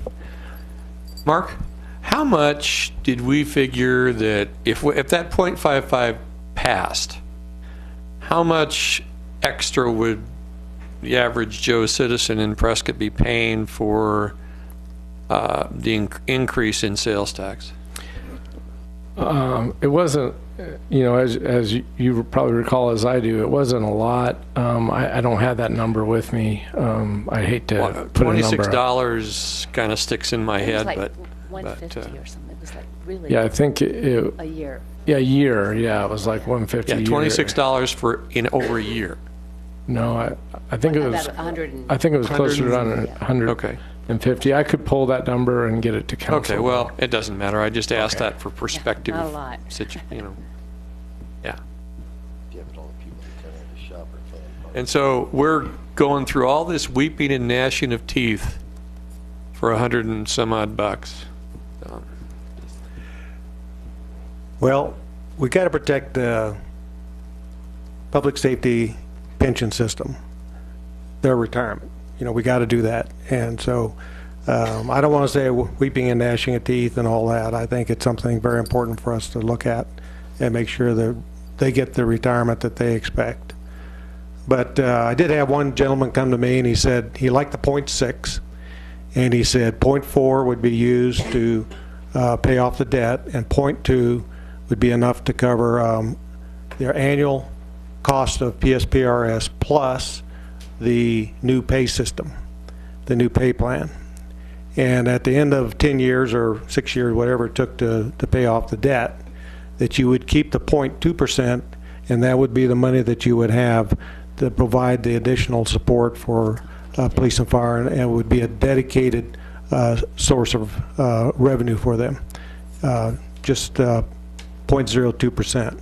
And it looked like a pretty good plan. So all I'm trying to say is, I think we need to continue to look at this. I think there's a lot more things that we can look at and maybe devise and get the language right so that when we go forward, we get it done right. I see I got one more person wants to talk.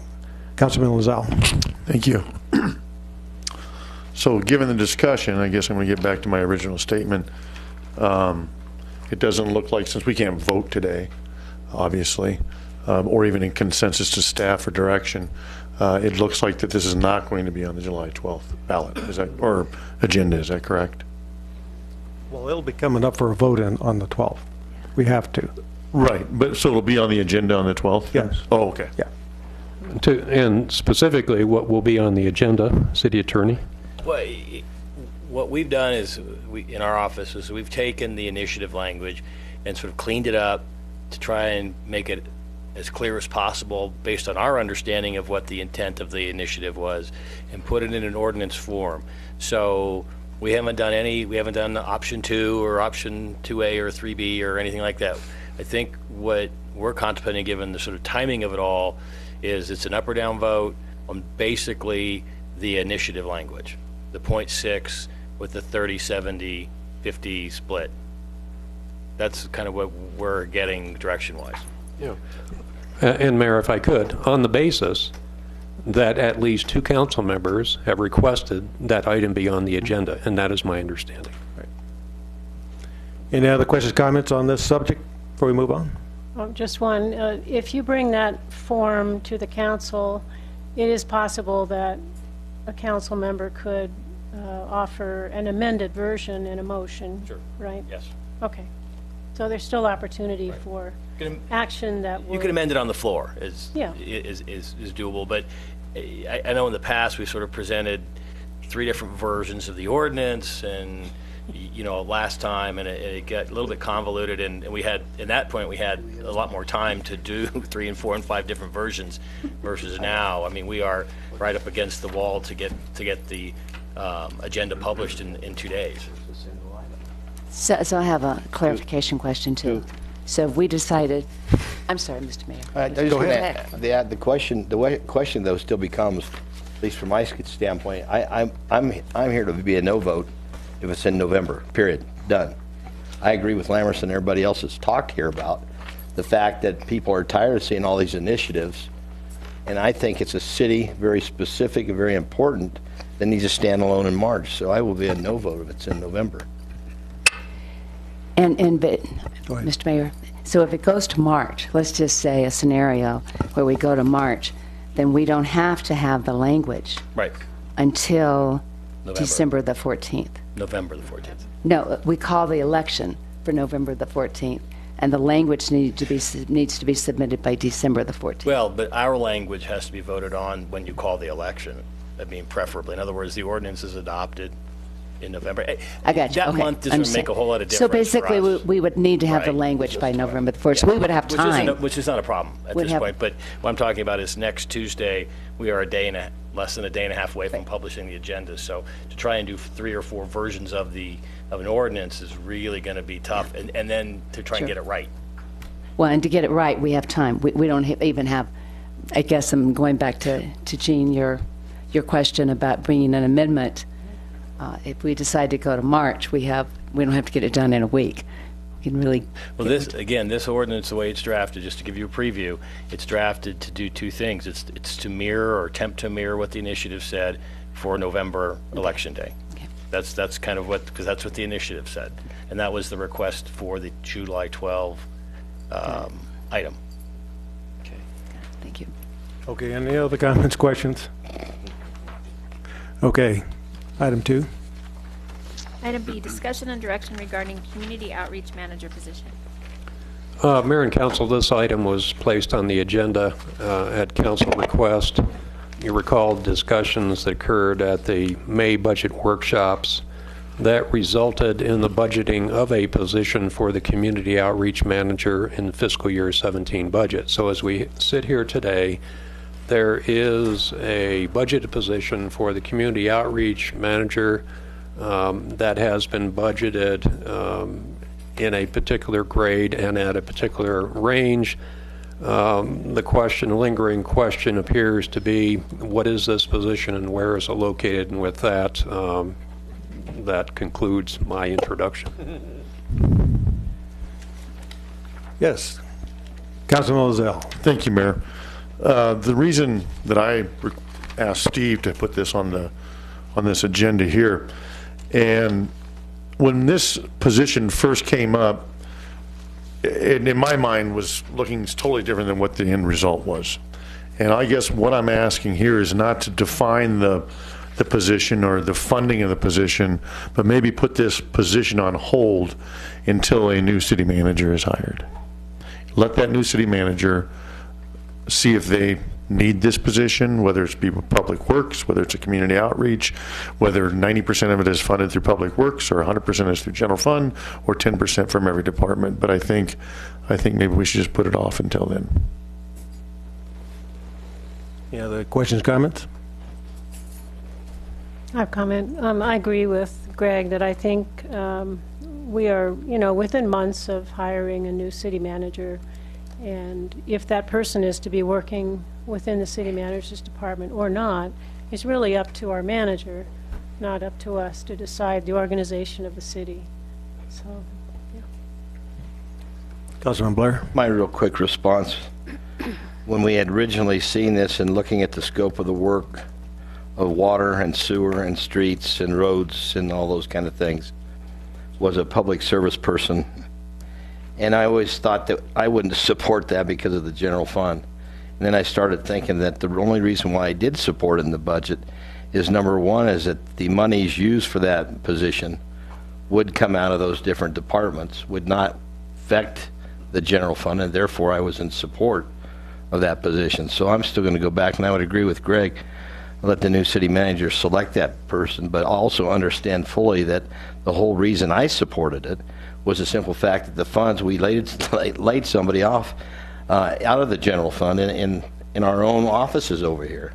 And to bring somebody else back underneath that same general fund purpose, I couldn't support, but somebody coming out of the other departments where it's a defined fund and not out of the general fund, I would support. So I would suggest wait. Mayor Pro Tem. Thank you. I agree with Councilman Blair that we had discussed this issue in context, to the best of my memory. I could be wrong, but it was in context to water, sewer, streets, etc. And it was community outreach from a public works perspective, not a community outreach from a public relations perspective for the city as a whole, but for public works as a whole. That's what I thought I remembered us discussing. And from that perspective, I support letting a new city manager find what he needs to do to run the city. Not necessarily us telling him, here, you got it. You do it. Councilwoman Orr? When the other that I remember on this was when we were discussing it, it was also saving money, because I believe in Henry's budget he was spending like $186,000 on public outreach and trying to, but with contracting, and so it was a way to save money and actually have a better result. I remember it that way. So I would agree. We're going to have a city manager soon. We have one now, I mean, a new city manager, but just good to wait. Well, I'll go ahead and say that, you know, when I came into new positions, people always want you to make decisions immediately. And I always found out that when you did that, you did it wrong. Yeah. It takes time to figure out an organization, to figure out what you want to do, and do the right thing.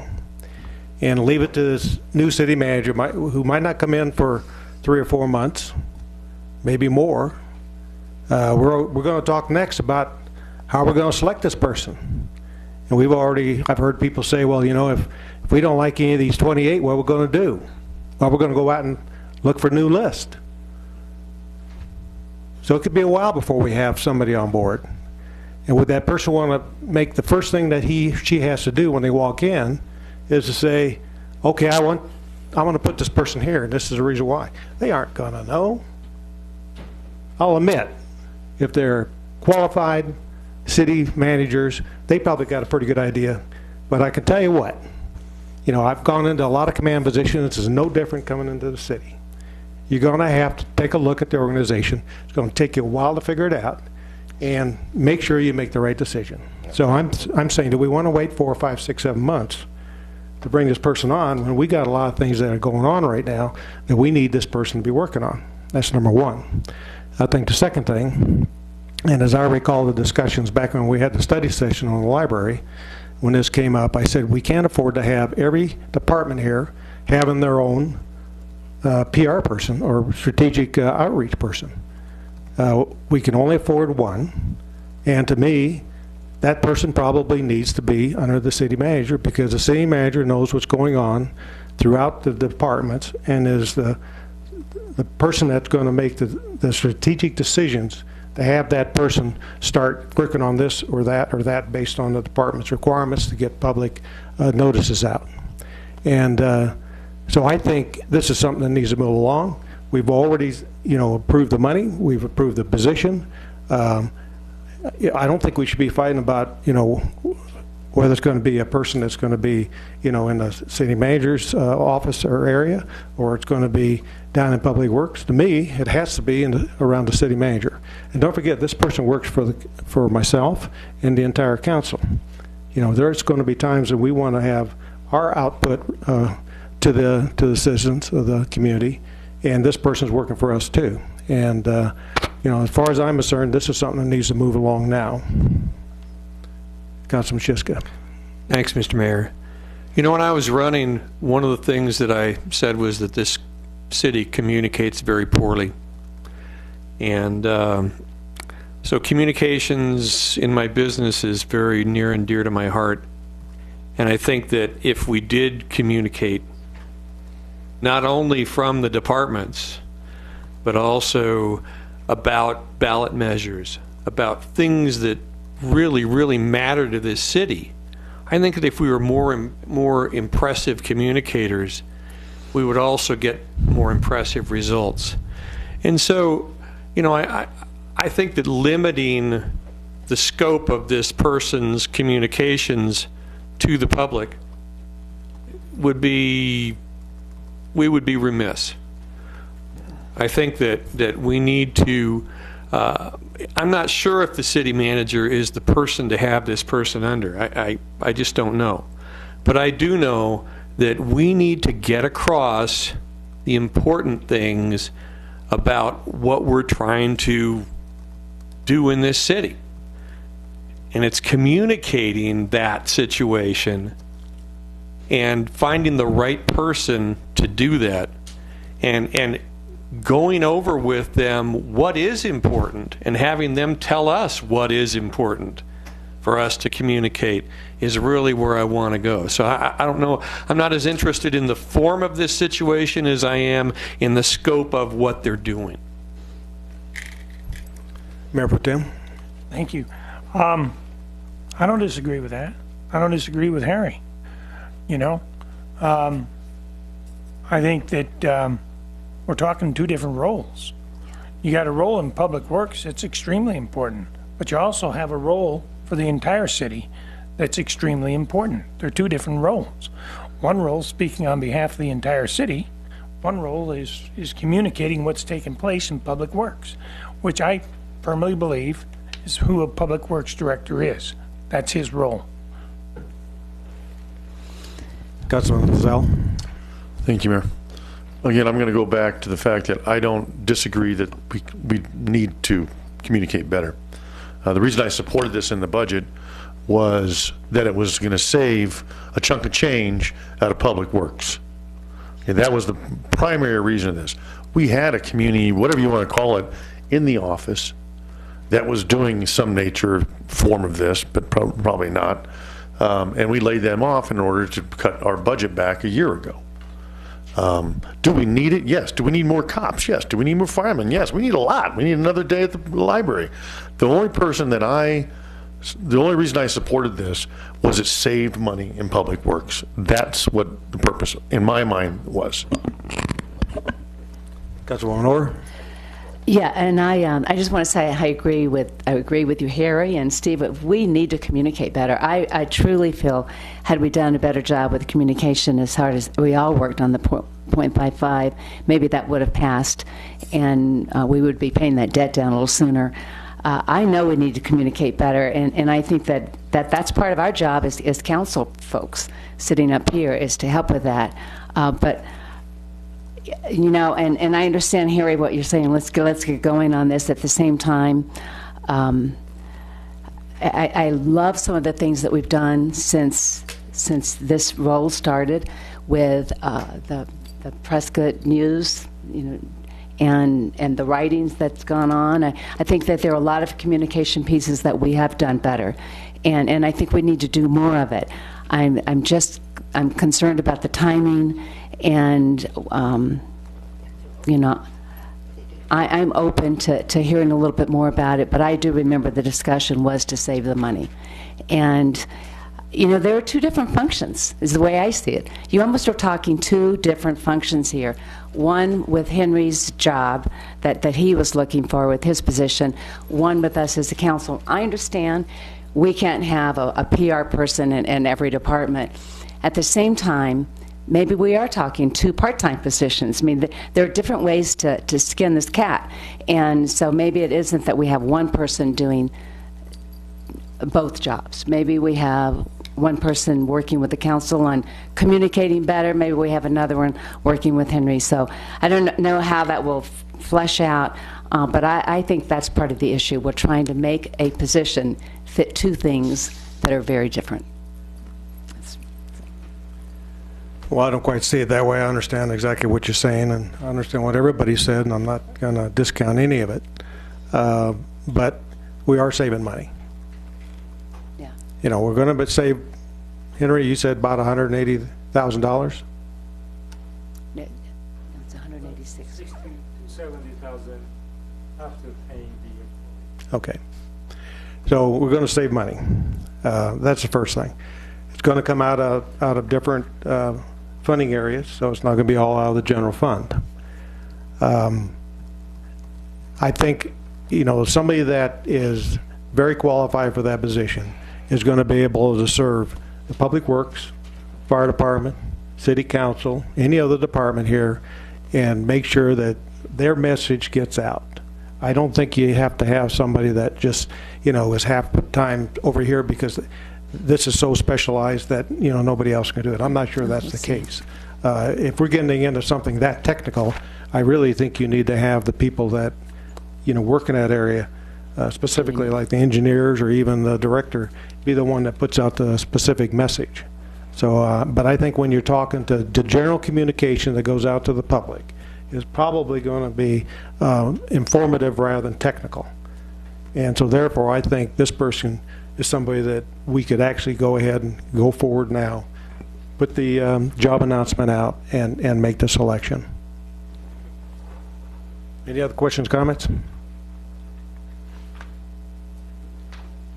Okay, do we have a consensus to move forward with the No, with the announcement? no, I don't think we do. Not me. Okay.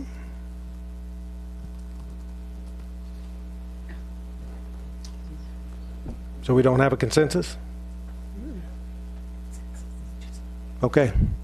Do we, We'll go on to the next item on the budget. voting, or are we just looking, so clarification here? Okay. He needs direction. So, We can't give him right now because we can't make up our own mind. so Craig, is this in We'll the budget? table this, move it on. It This- is. This was approved in the budget. Yes, it is. Yeah, it is in the budget.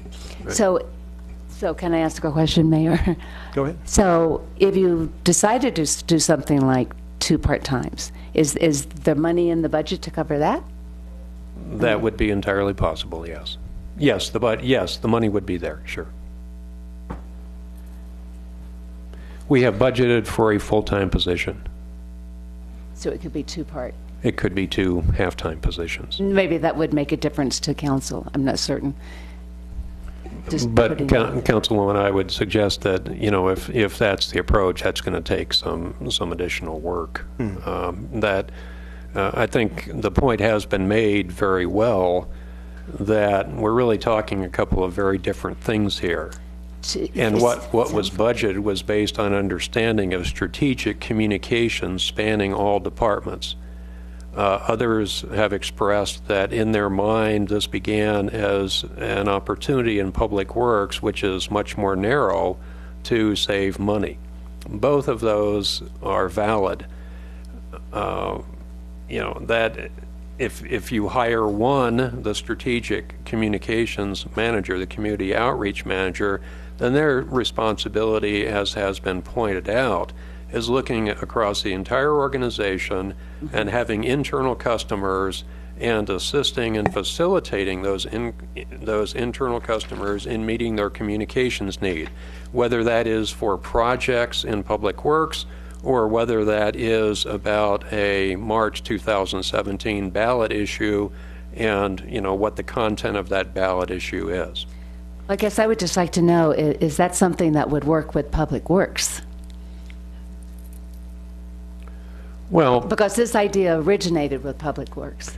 a request originated with Public Works, and that request was not approved. And the reason it was not approved is because, for some of the reasons that have been pointed out here, that we no longer had a communications manager, that we had similar conversations with other departments, and what we were looking at, which is the typical situation in a large organization, we have, you know, all these departments and so forth, is everybody wants their own. And so the real question is, what are the outcomes you want? What are the tools available? How are you interacting with that process? What information are you providing? What information do you need somebody to provide for you? And that foundation had not been laid. That foundation needed additional work, which is why it was not approved, and which is why, because I've said several times, that does not mean in the future it shouldn't be approved. It wasn't ready to be approved. Okay. Anybody have a... I have a Okay, go ahead. It really doesn't sound like we have a good understanding of what this person would actually be doing. Would they be working for Henry? Would they be working for the mayor? Would they be working for both? You know, in here it says a goal was expressed of shifting to more active outreach through new partnerships with community groups, homeowners associations, business sectors, city departments, and the media. And then in the next paragraph, it says the community outreach manager will have internal customers consisting of the council, city management, and departments, and consult with them on the most effective internal and external means of achieving communications outcomes desired. that's clear as mud, to be honest with you, for me. So, could we get a little better job description for this person? And I personally think that if we have a half-timer working for, let's say, Public Works, and a half-timer working for the council and the mayor and the city manager, I think we're defeating our purpose. This person needs to be talented enough to have an overarching ability to communicate.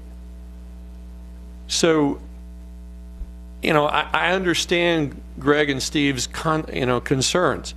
They want the people who actually have the money to be able to pay for this. But the truth of the matter is, we're stubbing our toes if that's what we pick this person for, is to save money and to limit it to working for public outreach for Public Works. And I'm right there with the mayor from the standpoint of this person needs to be multi-talented and needs to be full-time and needs to pay attention to everybody. And Councilman, that is the basis on which this position was budgeted, as you just expressed it. And I think, I'm going to say it, at one point in time, our communication division was 5 people.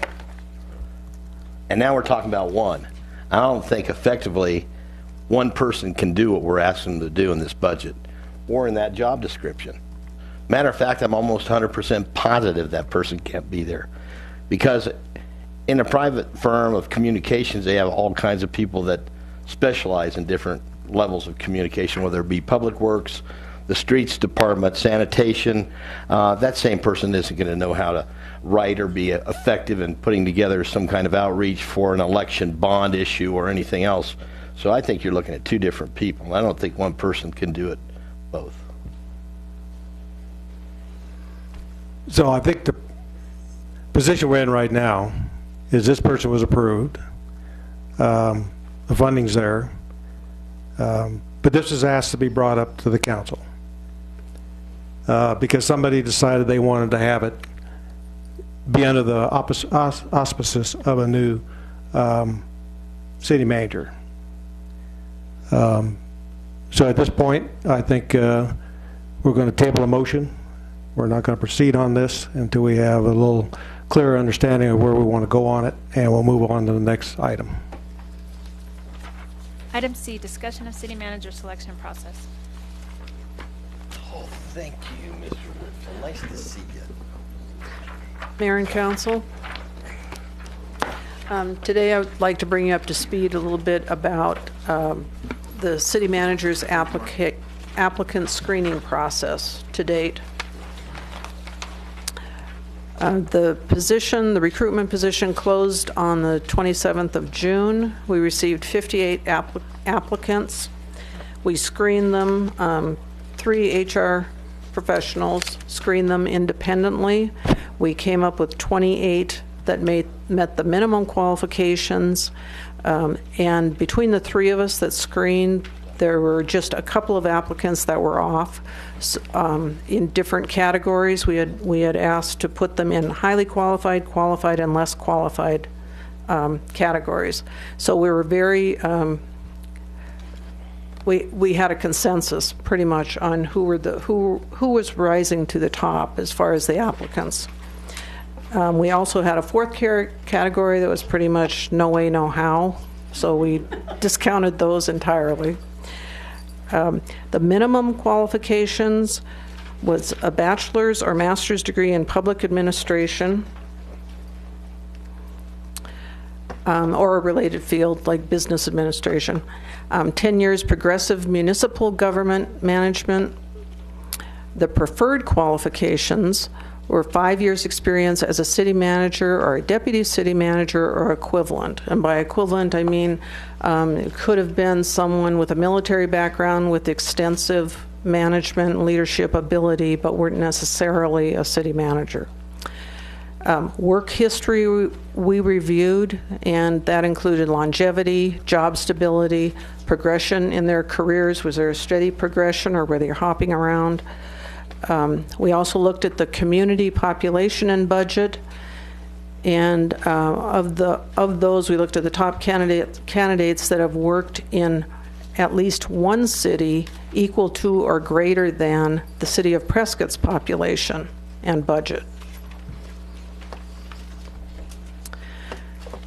In the application process, we asked a question. The applicants had to respond in writing to this particular question. Please briefly, in 500 words or less, explain your experience and success in making positive economic development changes in a rural, tax-challenged environment. So we looked at the effort that was put into that essay, if you will, the writing skills, content, the articulation and communication.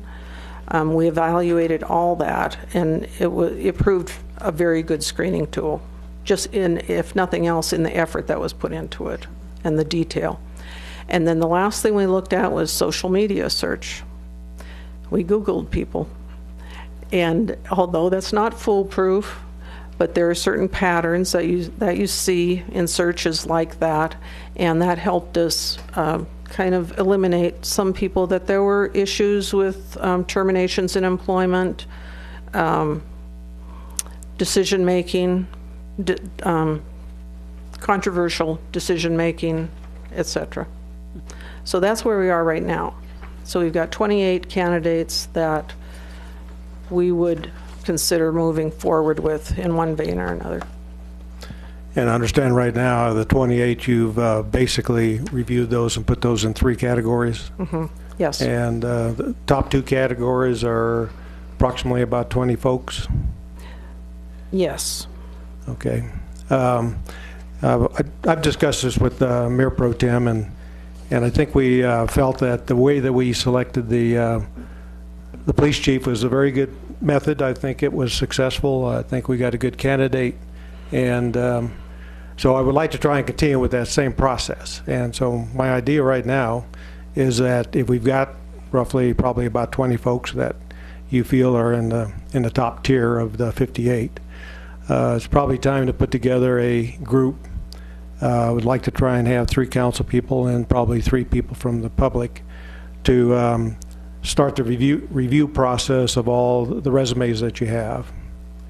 And I don't know how long that'll take. And out of that, hopefully we can get it down to about 10 that we would actually do Skype interviews with. And then have, after the Skype interviews, which would be with the 6 people that are on this committee, then select 3 probably, 4 at the most, that would be brought in for actual face-to-face interviews and have an opportunity to meet the council and the department heads and maybe some of the rank and file. So that's kind of how I was looking at proceeding on this thing, and just like to get council consensus and comments. Councilman Lozelle. Thank you, Mayor. I think that's a great idea. Are we the 3 council people, and then are they 3 community leaders, or are they 3? I was looking at seeing if we could find somebody that had been a city manager in the past that was retired, had no relationship to Prescott whatsoever. Also try and get a business person that's respected in the community but has not had issues that have come before the council, and probably somebody from the legal field. Okay. Yeah, that's great. Any other questions, comments? Thanks, great. Sounds good.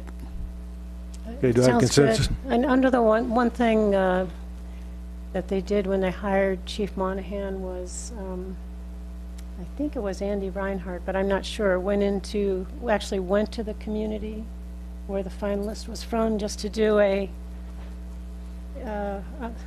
kind of undercover on-site visit, yeah.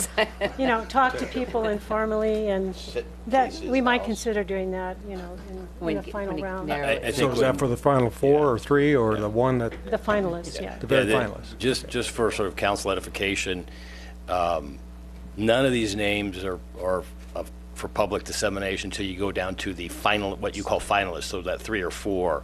So everybody else is deemed some sort of semi-finalist. So when you're doing sort of that personal background check, of a potential candidate, that at that point, that name pretty much disclosed and becomes public. So I recommend when you get down to that 3 or 4, you could send a person or persons to the community, the current community or former community, to do basically a background check on the person.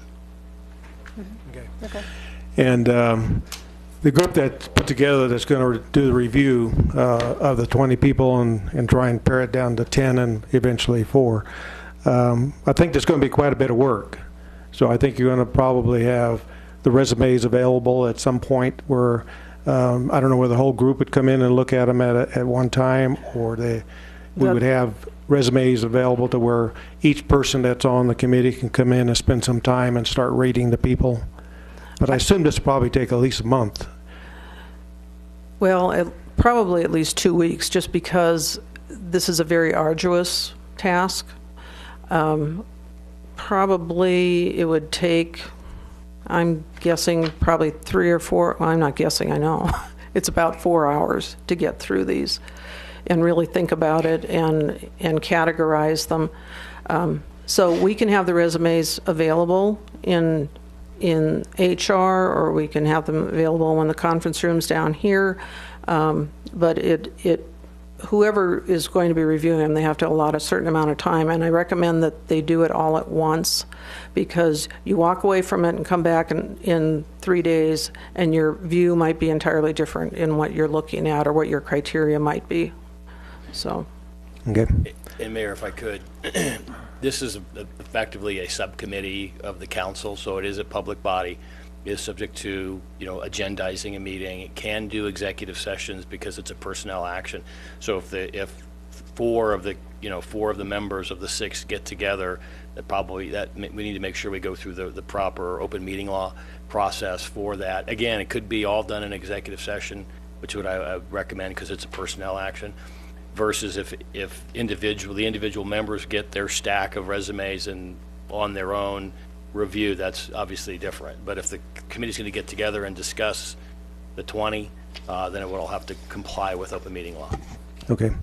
Mayor Pro Tem. Thank you. I just wanted to comment to the sensitivity of whomever we decide to review. Remember, folks are applying for a job, compromising one they may already have. So it's one of those things that it's in confidentiality when you read and review who's applying for a job here in the city. Any other questions, comments? So do I have consensus to move forward with the plan that we just outlined? Sure. Okay. Okay. Thank you. Thank Meeting you. adjourned.